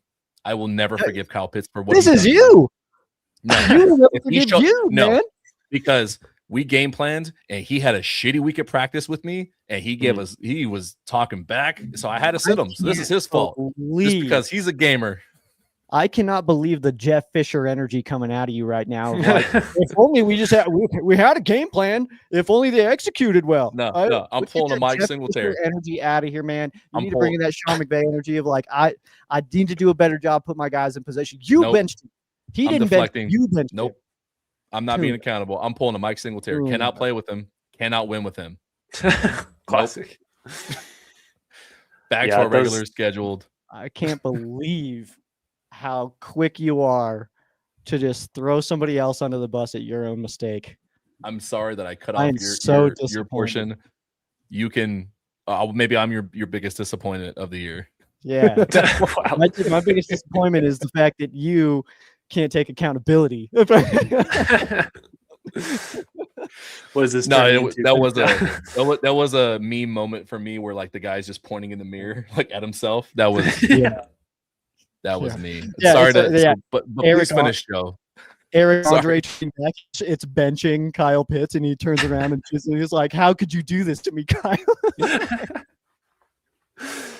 Of course, it's Kyle Pitts though. Like Ridiculous. he's like the definition of that fantasy player that everybody wanted to work out so well, and like every year they're like, "I'll take a flyer on him just in case," like not working out, and then the week that you take him out, it's like 45 points, insane. I would like to flex, by the way, that I am actually in the championships this week for my fantasy. And about 15 minutes before kickoff, I was like, you know what? I'm going to switch out Colby Parkinson for Krosky Merritt for this week. I feel good about that for my flex spot. And Krosky Merritt punching in 2 tuds, dude. I feel pretty good about it. I still have 47% chance according to ESPN, though, so I'm still behind. But we got this week. Love that for you. Oh, let's go. Awesome. Money. So happy. Thank you. Why did you miss the playoffs or something, you loser? Because you benched Kobe. Losing in your own league is it's painful. We're gonna open up some spot. I'm kicking everyone out of that league because I lost. Fair. All right. We got 2 more categories. I want to go most disappointing. We'll start with you, Rams House. So this can be. Let's start with Rams. What's the most disappointing? It could be a player. It could be a narrative. It could be a coach. It could be a game. I mean, there's a lot of different directions I can take it. I'm just gonna stick with the player side of thing, just to keep it simple, because I feel like you can go to like disappointing moments in the season. Man, it's not even his fault, but like Tutu Atwell, I would put in most disappointing, just where my expectations were at. When I heard the contract he got and him coming back, I was really surprised. But then I thought about it. I was like, oh, I guess this contract means they're paying him based on the way they're going to use him, not based on the past. And that's the way I looked at it. And this year it has been out of his control a lot. And I think the contract is so worth it if that means you're going to beat the Colts the way that we did with at one point, the longest play in the NFL season. But it's just like, man, I want Tutu Atwell to work out so bad for this team, but it's kind of one of those things where it's like, if you love him, let him go. I want him just to be able to go out and have an opportunity somewhere else, just because he hasn't really gotten those opportunities with the Rams. And I think that Between the Horns brought up a really good point a few weeks ago when they talked about bringing in Tutu Atwell or bringing him back on the contract that they did. This was before they had any ideas of going into the 12 and 13 personnel as much as they did. And so they were still thinking in the minds of like, oh, our 11 personnel, you get all the receivers out there. That's where Tutu fits. And this, I mean, they wanted to lean a little bit heavier into it because they got Ferguson and they had a lot of tight ends. But I don't think the Rams expected to shift the offense this much and lean into it this much. And with 13 personnel, you only have one wide receiver out there. And so you got to take Devontae off. You got to take Puka off. We've seen Mumfield get a lot of those. But really, it's all out of his control. It's just like, man, where our expectations were, or at least speaking for myself, like, disappointed with the way things worked with Tutu Atwell, but not necessarily his fault. I think you're absolutely right. I think that the plan was to use him more than it actually developed into. I think that 13 personnel kind of developed in season, and it was not something that we kind of planned for. In that Tutu just kind of got lost in that shuffle of like, well, this is how we want to run this offense this year. And sorry, dude, you're kind of just on the outside of that. It's kind of what it feels like to me. I don't know. Yeah, he wouldn't be able to do 13 personnel based on size. Konate is able to be out there because he can run routes like with great accuracy. He got hyped up by Devontae because of that stuff. And he's a willing blocker. Is he perfect? No, he misses a lot, I think, just based on positioning. But he's a willing blocker, and so is everyone else on that list. Mine is special teams, and not just even the kicking. That's a really easy one to toss up. Just as an entire existence, 1/3 of the game, like, if anything, it speaks to how good the team is that they're playing with one hand tied behind their back, of only having 66% of their game plan really pushing the team forward. No explosives in returns ever. Like, and not the personnel back there of like Jordan Whittington and Ronnie Rivers. Those aren't explosive returners.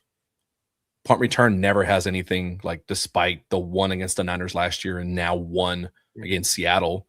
But you got a guy that runs pretty much sub 4.4 speed and Xavier Smith, and you love your core guys on special teams, but you can't set up explosive returns like at all. The last 2 seasons, like it bugs me. It's like so boring. Like I hate that I don't even pay attention to any of our returns. Yeah. It's it's weird because even looking back to last year, do you guys remember the way Jordan Whittington was finishing the year on those kick returns? Like he had 4 to 5 that almost like broke to the house. And he did have one against, who was it? The Texans week 1, I think.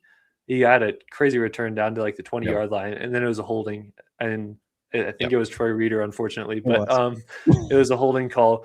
And so that's where I'm kind of confused, kind of going back to what you were saying, at least for our return guys. I think that we have the guys that are right for it. It's just like, are they being put in the right situations? That's kind of where I don't think so. They it's because of the new format. They want guys who can basically run like running back. That's why you see other teams have like running backs back there, because the way the blocking setup is like a scrimmage play. Jordan Whittington's good at it. And this is not to be the Xavier Smith stand, but I think they went away from him too early. I think it should be Whittington and Xavier Smith back there. You've got one that is the control that you like, and you have the X factor back there. That's like, just put some speed. Maybe he doesn't read the holes as well, but you didn't give him time to develop with it. You gave him like 2 games and he ripped him out of there. I actually think Blake being back there is the better call. I think that Blake being a kick return. I mean, I just think I like him back there. I like him there. No, they used to do that, right? Yeah. Didn't they used to do that? Yeah. He definitely, I mean, because now we see a lot of Ronnie doing that now, I think. So yeah, I like Blake. Protecting Blake. Yeah, I do. I'll give my most disappointing for it's something that it stays from all the way back in May that this disappointed me, and it never went away, which is our schedule. I think that the NFL really botched our schedule. Personally, I think putting in Philadelphia in the early slot in week 3 was a miss. Those are 2 playoff teams. Obviously, that's a primetime game late season. The schedule entirely for the NFL also kind of sucked because a lot of these primetime games are bummers. And it's like you can go back and look in week 1. The Christmas Day slate looked awesome on paper. Yeah. But you know what? That's kind of what the NFL gets for how they try to set up their schedule, is like that they had 3 backup quarterbacks that no one even knows. We have Olodokun and Bosmer playing quarterback on Christmas Day. It's like, way to go, NFL. You really blew it. But the Rams schedule also, I mean, it's like we get the final home game before Christmas was like forever ago. So they're trying to do like Christmas stuff in like the beginning of December at SoFi, which is kind of weird and stuff like that. And then we had this weird little like Seattle, Detroit back to back and crazy action, and then a huge week off and stuff like that. It's like, I don't know, man. I think our schedule was a whole bummer. And even our primetime games, it's like getting divisional games on Thursday is rough. And then like, we get like this one Monday Night Football against Atlanta. It's like, cool, I guess. I mean, it's sweet, very exciting. So I don't know. I'm disappointed and bummed out at the schedule. I think that they kind of missed on ours, especially, but also overall. I just think that this schedule was kind of weak. Yeah, it would make sense if this is a team that didn't have expectations based on the way that they laid it out, and some of the like, how's this not a primetime thing? But like the Rams were clearly a Super Bowl contender heading into this year. And some of the games like that Eagles matchup, the Lions one, they felt like layups, to where like when we saw it, it wasn't at least in primetime. I was like, that's kind of strange. But yeah, it was weird. And then obviously wearing black jerseys during the day, Yeah, that was the weirdest part. The midnight jerseys, right in the middle of the day, when we have home primetime games against divisional opponents where we could have worn those like in the dark, like whatever. But anyways, that's a great point, Joe. I'm glad you went big picture. I didn't even think of that one. Let's quickly do NFL ones so we can get to most surprising. I'm just gonna say Baltimore Ravens. They were my Super Bowl pick. I had Rams Ravens start of the year. I'm a Lamar Jackson believer. Derrick Henry is that damn good as well. Defense is a huge letdown. A lot of injuries. They have their own right guard problems like the Seahawks do. They have their own Anthony Bradford. I see clips of him every week just being not like, what are you doing, man? And now you've got hit pieces coming out of some beat writer that hates Lamar Jackson. It's just a mess over there. I feel for Lamar Jackson. I feel for Harbaugh. yeah, just super disappointing. Like I really was excited to see them like sweep the division, and hey, we're worried about a mobile quarterback in the Super Bowl. Like that was my picture perfect like ending, beating a Lamar Jackson type quarterback, but didn't work out that way. I hate it. Yeah, that's a good pick right there with the Ravens. I'm between a couple of them. I kind of want to go to the Vikings just because of them letting Sam Darnold go and the amount of great players they have around them and the way the year is gone. I kind of want to go there. I'm kind of tossing up between a few of them, but I think I'm going to keep it at the Vikings just because you had the year that they had last year. You bring in a lot of key players in the offseason to make it one of the best rosters in the NFL. But then at the quarterback position, you have that be the big question mark when you had Sam Darnold there. And I understand, like, you draft McCarthy, you want to stick with him. But I don't know, that kind of the whole thing, the way that played out, just is a little disappointing. Just because you see the guys that they have on their roster, you know O'Connell's a good coach. And it's just like the way that it's gone for them this year is like, man, I don't know if it could go more disappointing than this. So that's my pick. Solid pick. Minnesota, I think that the fact that, having Daniel Jones and Sam Darnold on their roster last year and getting stuck with McCarthy is like, man, that doesn't happen to the Rams. The Rams, I think, do a better job of like being willing to admit a mistake or willing to admit like, no, we don't want to, we don't want to deal with this. So like, I think the Rams would have moved on and just probably kept somebody like Sam Darnold instead. So that's a good pick. I'll say this, my Super Bowl pick, the pick that I had money on for the matchup was Rams and Ravens. So I would agree with that pick as far as the disappointment goes. My pick for the Rams in the NFC Championship game, though, Rams house, you know this from probably the offseason stuff. I was very confident in the fact that we were going to see a Rams Commanders NFC Championship game. I'm going to go with them, dude. They fell apart. I really thought that they were in a good spot. Yeah. They bringing in some really good veterans and like Von Miller still kept Bobby Wagner, had Austin Eckler and stuff like that. It's like, no, these are really good players, really good team. Their culture's shifting up there. They've got they've done a really good job of that. Bringing in Dan Quinn, stuff like that. I was like, this is going to be a good team. And it just wasn't at all. So I'll say my league-wide disappointment. I'll say Washington. Isn't it funny how you can kind of go to the Eagles? It's like you can kind of put them in a like just looking at the roster that they have at all. Yeah, that's true. That's true. The biased view, we're not disappointed, but talk about like a roster that is not being maximized at all for one reason or another. It's like that's just crazy. But we're not Eagles fans, so we're happy. I can't see that. I'm struggling with our next one. Most surprising. Okay. Surprising. Because this can be good. Like this is the opposite of just disappointing. I'm gonna let you guys go first because I literally am like struggling. I don't know. So wait, is this supposed to be like a positive? Yeah, positive because we just did disappointing. I don't want to do double negative. Try to end on a positive note. Most surprising, most it could be your comeback type of guy. Yeah.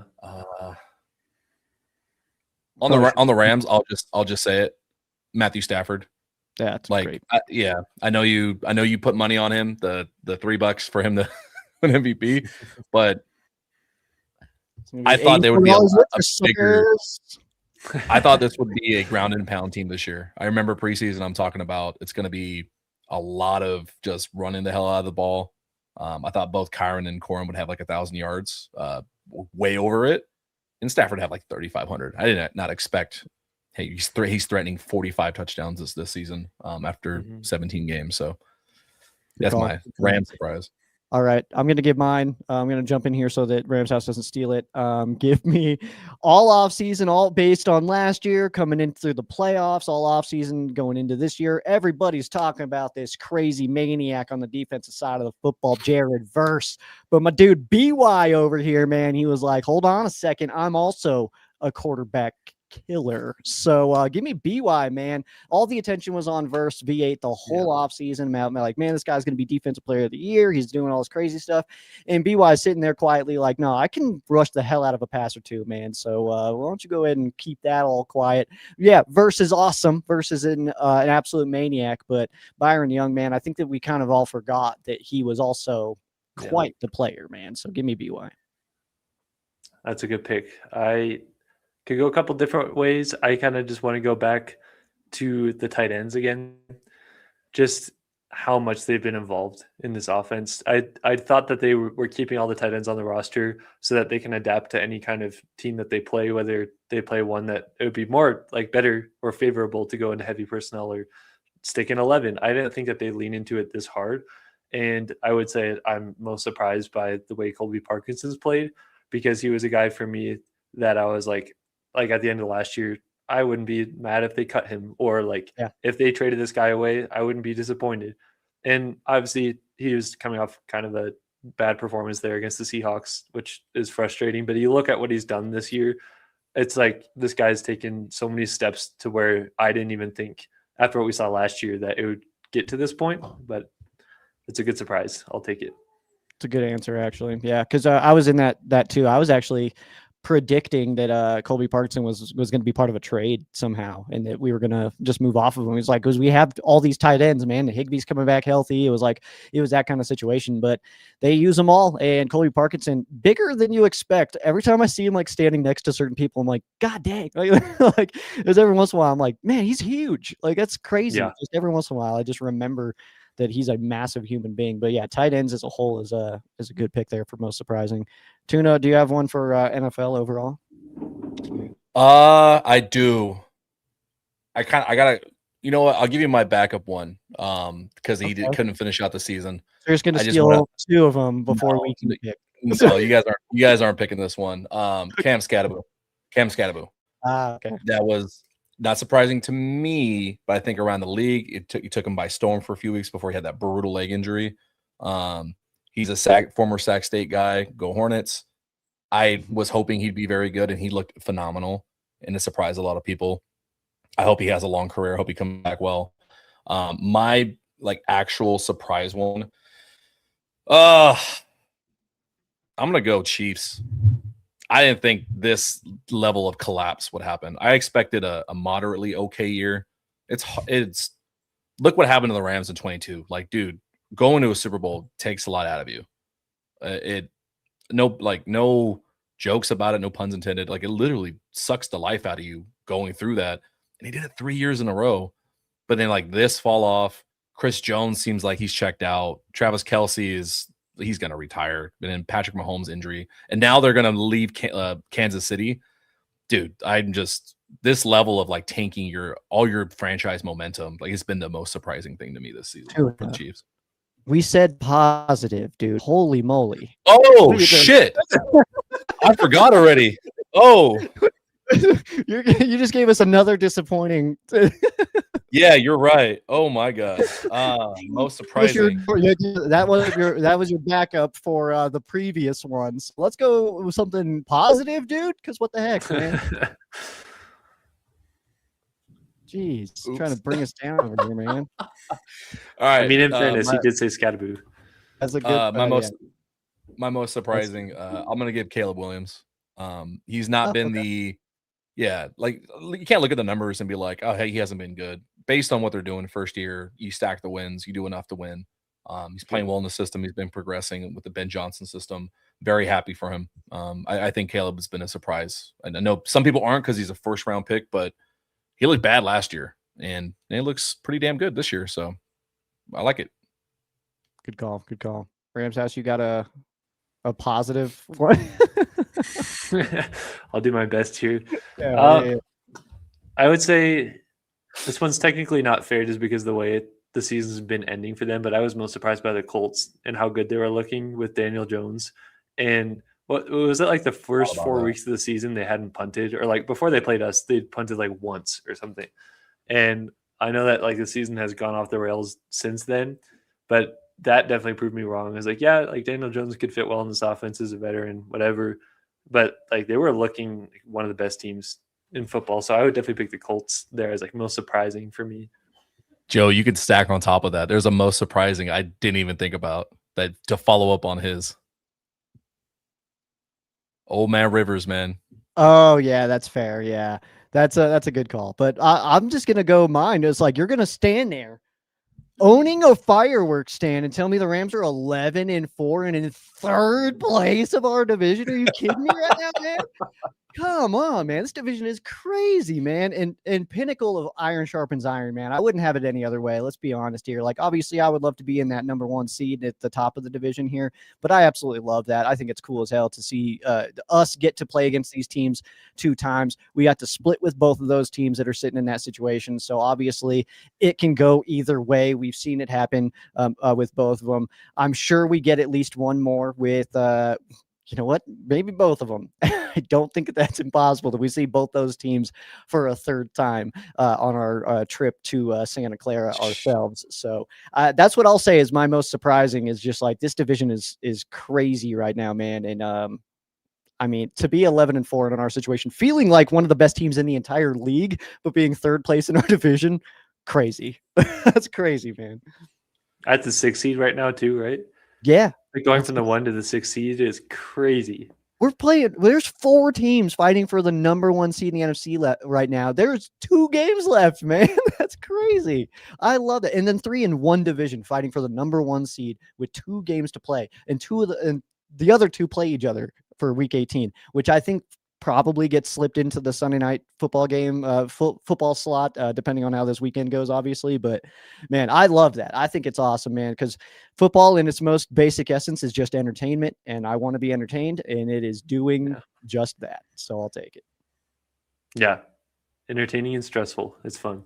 Yeah, man. I'm here for this, man. I'm here for it all, though. I'm here for the ups. I'm here for the downs. Like, I'll still be sitting here doing Ram Showcase if we go winless next year. You know what I mean? So I don't care. So, I mean, I'm here for the good and the bad times. It just happens to be sick. They were in some pretty sweet times right now, but also some of our division opponents are too, unfortunately.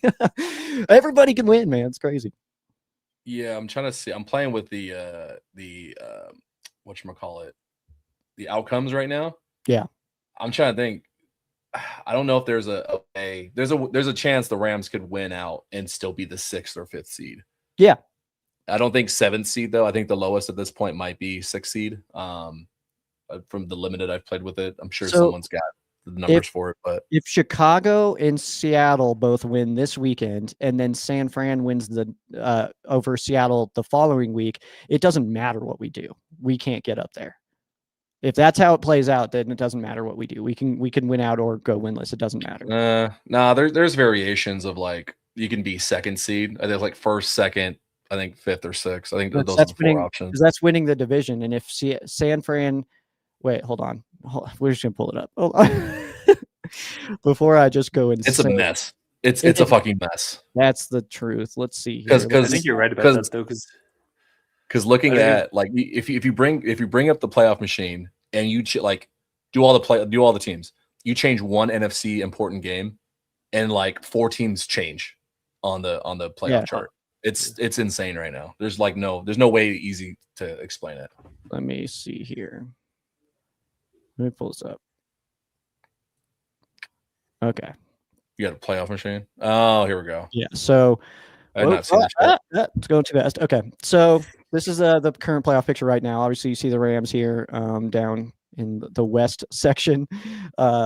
11% chance to get the number 1 seed, 63% chance to get the 5 here. We've got our clinching scenarios. So Rams can lock in worst 5th seed if they win, 49ers lose to the Bears, and the Seahawks lose. So we need both of those things to happen, and then we can at least lock in 5th, but we still have a way to get to the division lead if that happens. And then we can't do worse than 6 if we win. We can't do worse than 6 if the Packers lose. They play on Saturday. Yeah. It's Baltimore. That is going to be Malik, by the way. We just, during this stream, it got announced that Jordan Love will not play that game. And then, of course, if we tie and the Packers tie, we also get that. And then 7 we've already got. Elimination scenarios. This is where we're talking division stuff here. So if we lose any more games, we cannot get the 2, which would mean the division. So we can't lose at all and win the division still. So that's first and foremost win out to be able to win the division. In elimination, if we tie and 49ers win, we tie and Seahawks win. So yeah, you study. This will be on the quiz later. So I'm not good with this stuff. Like I'm not gonna lie. There's a lot of things I'm not great with as a the journalist is playoff scenarios. I'm a 1 week at a time guy. Like I eat this stuff up. I'll be honest. I don't care until the season's over. Like I kind of take the players' mentality. Like I'll take Stafford's mentality. Where like who we got this week. I'm not looking past that yet. Like you still got to go beat Atlanta. They could go 0-2. Yeah, but that also doesn't matter. That's my point. It only matters, I would say, for like I think morale, not in the fan base, but like losing the next 2 games would be like hard to. You got to have some really damn good leadership. And I'm not saying that like I think that's going to happen or I want that to happen or anything like that. So we don't have to like dive into like, well, what if we lose? You know, like it doesn't. Yeah, I don't see it happening. You know what I mean? Like, because we're one of the best teams in the NFL. But, but still, it's one of those where I mean, we can peak it, you know, at week 18, and it's not going to throw the team off. You know, just because we talk about week 18 potential, it doesn't mean Stafford's not going to pay attention on Monday night. You know what I mean? So shut up, Tuna. That's always a funny argument that people have when they're like, you're going to throw off the team. Like, don't overlook the Falcons. It's like, if I overlook them as a fan, that's not going to contribute to what the team does. Yeah. You know, it's like as soon as that ball's kicked off, I'm crushing beers anyway. I promise you it doesn't matter what I do. I still remember one guy in the if I don't wear the right jersey based on how we're playing, like it all matters. Yeah, like, seriously. I don't change my jersey at halftime. Yeah. I still remember the one comment that you guys got on one of these. It was after, I think, the Niners lost or something. One of the games we lost. And somebody was like, Joe, I think you overlook teams too much or something, or you don't take them seriously. God. And I was like, even if he did, what would that matter? Who cares? Yeah. That was crazy, though. Yeah, that was really annoying. I think it was somebody that was trolling. I'll be honest. I think it was like, don't overlook this team. It's like, it doesn't matter what I do. Okay, if I only want to talk about February football games from here on out, I can, and it's not going to change anything. All right, it may by the time we get there, it may change the fact of who we're talking about or something. But yeah, it doesn't matter what I do. I'm just a dude in Colorado talking in a room by myself right now with a cat sleeping in his seat. That's What, we chop liver, bro? You know, we're not. You're not talking to us. All right. I'm technically. If you could just like, if you were just peeking into my room, I look insane right now. You know. Just talking to a computer. Doing Ram Showcase. I talk a lot with my hands, so when I'm doing Ram Showcase, I'm just in here, just me. You know. Just 3 dudes in a jar of mustard. Jesus Christ. On that note, we're coming up on hour 2. I feel like we've streamed for a very long time. We've got through all of our topics. Do we want to do final thoughts since we got Rams House here and close up shop? How do we want to close out? Let's see here. So we're at a spot right now where obviously the regular season is not over, but we are already in the playoffs, and it's the impact of these final 2 games is fairly minimal. So let's just go ahead and go into season wide. Let me just hear from you about what kind of just what you're taking away from this year is like what kind of the vibe of this year is. You know, it seems like every year has its own energy and stuff like that. It's like how 21, obviously that year was like keep on adding all year long to go all the way. 22 was that weird little one in there. And then you had a couple years ago where the Rams kind of just turn it on out of nowhere. Their only loss was that overtime loss in Baltimore. And that kind of just, you know, that was the story of that, was just like they just turned it on and went. So what about this year, man? Like, what are we feeling? I got you, because I'm working on a piece that kind of talks about this, so it's top of mind. This team, for better or for worse in some games, is purely on both sides of the ball. What do we need to do to win this week?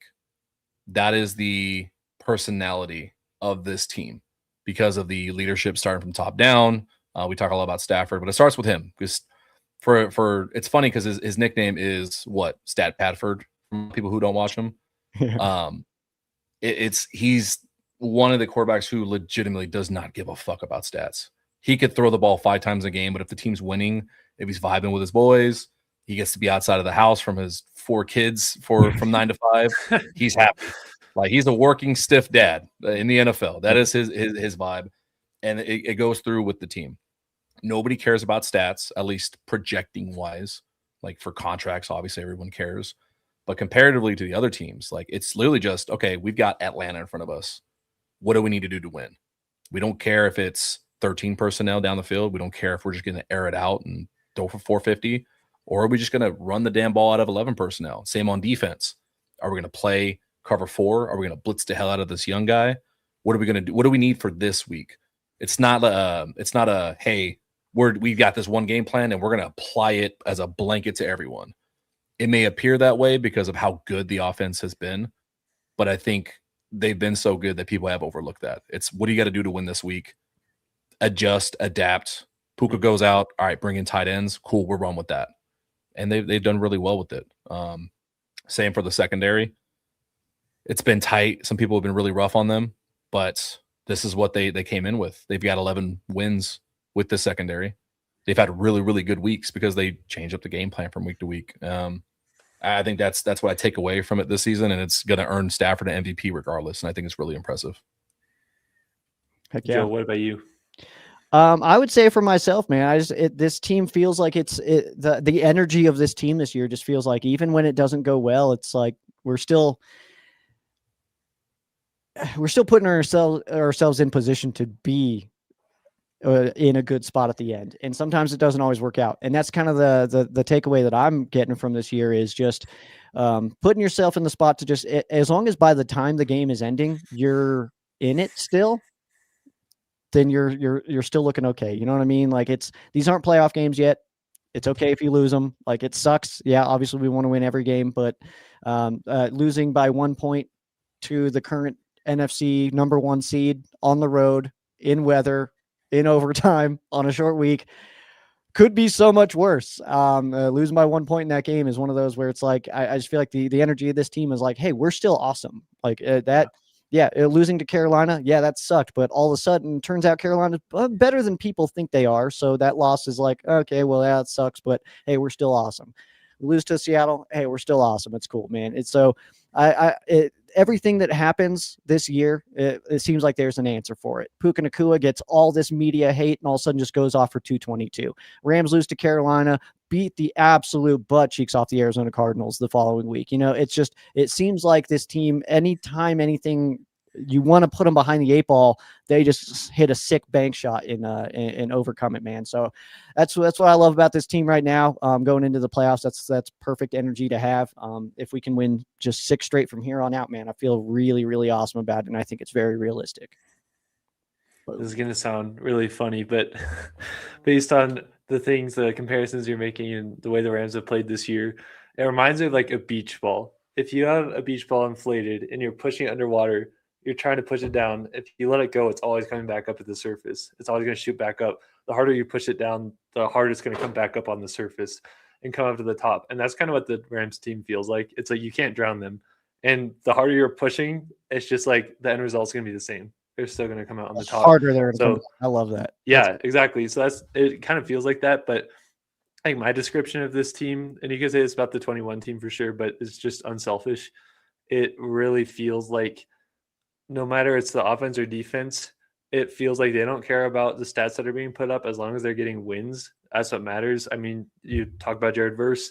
Some people are saying like doesn't have as many sacks as actually he may have more than he did last year because last year he only had like 4, I think, at the end of the year. But anyway, people make these comparisons like even with Devontae Adams, you're not getting as many catches as you did or as many yards as you did in the years past. And this team truly feels like they just care about winning. They don't care who goes off. And the tight end group in and of itself is like a perfect example of that. Each one of those tight ends could go off any week, and they don't care if they're the ones like getting all the targets as long as they're doing it. And the Rams just utilize so many different pieces of this team. I would say it's like one of the most utilized depth charts like in the NFL, whether it be their tight ends, whether it be Konate Mumpfield coming in here, even in 13 personnel, whether it be obviously Warren McClendon by necessity, or Josiah Stewart on the defensive side, or even Des Johnson coming in. Like this team is going to utilize everybody that they have. Even in the cornerback room, they rotate corners in and out depending on matchups.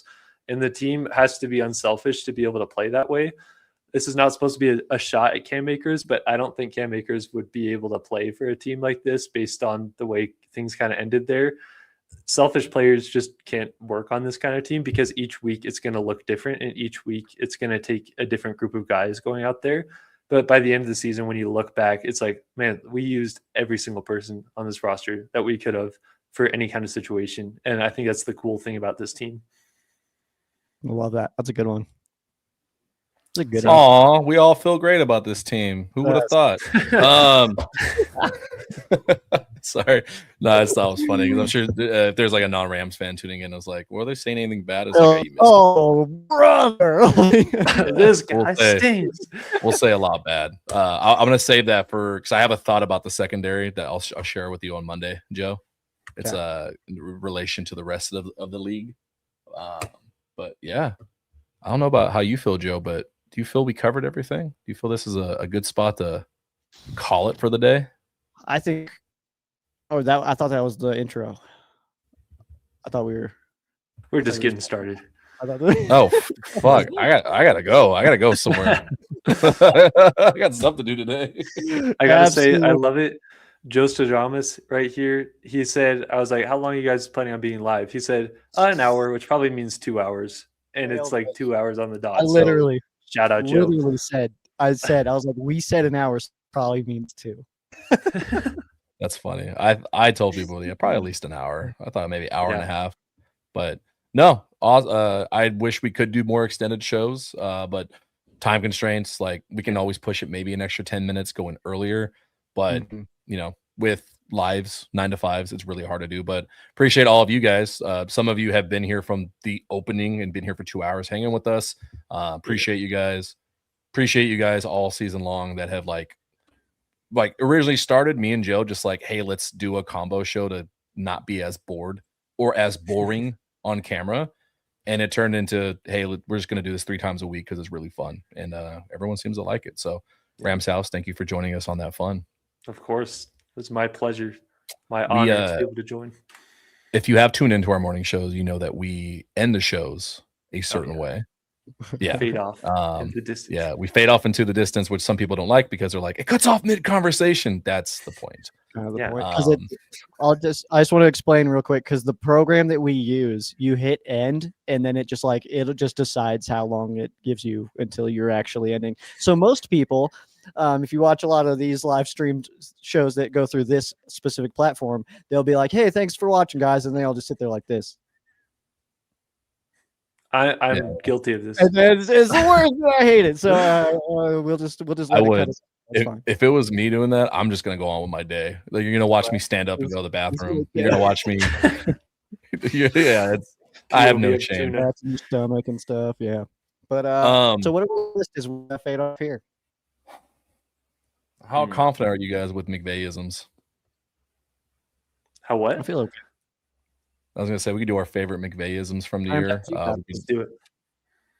Above the neck. Yeah, that's a classic. Drinking. All right, let's do it. Yeah, McVay-isms. No, I'm stressed out. Mine is always this season. You know, we always look at setbacks to be setups for comebacks. That's been after every loss. That's been his thing. Like it's always an iteration of that. Being at your best when your best is required. Stud. Let's go. Love that one. We got Rams House. Don't opt out. I said stud. Yeah. That's a classic. Anytime there's injuries, you know what? I'm gonna get a little bit more information from Reggie and his team. It's always that immediately. He's someone in the comments. Yeah, he's intentional in everything he does. Oh man. Wait, let's see here. What Mood Deep says. Tells the player, remember the play you had sophomore year? Oh yeah. Third quarter. Yeah. I'm sorry, Chris. Chris. Don't buy time, Joe. You're up. Don't buy time. Don't stall. I'm just sorry. I got it. Stud was a good one though. I gotta say that's really classic. You know you're in McVay's graces if he calls you a stud. Dude, I'm out. I don't know. My brain's fried right now. Come on, man. Yeah. Does anybody else? We, We're not, skipping me. we, not me. That's You know, all the of you. enemy has a say. You can't Yeah. discount them.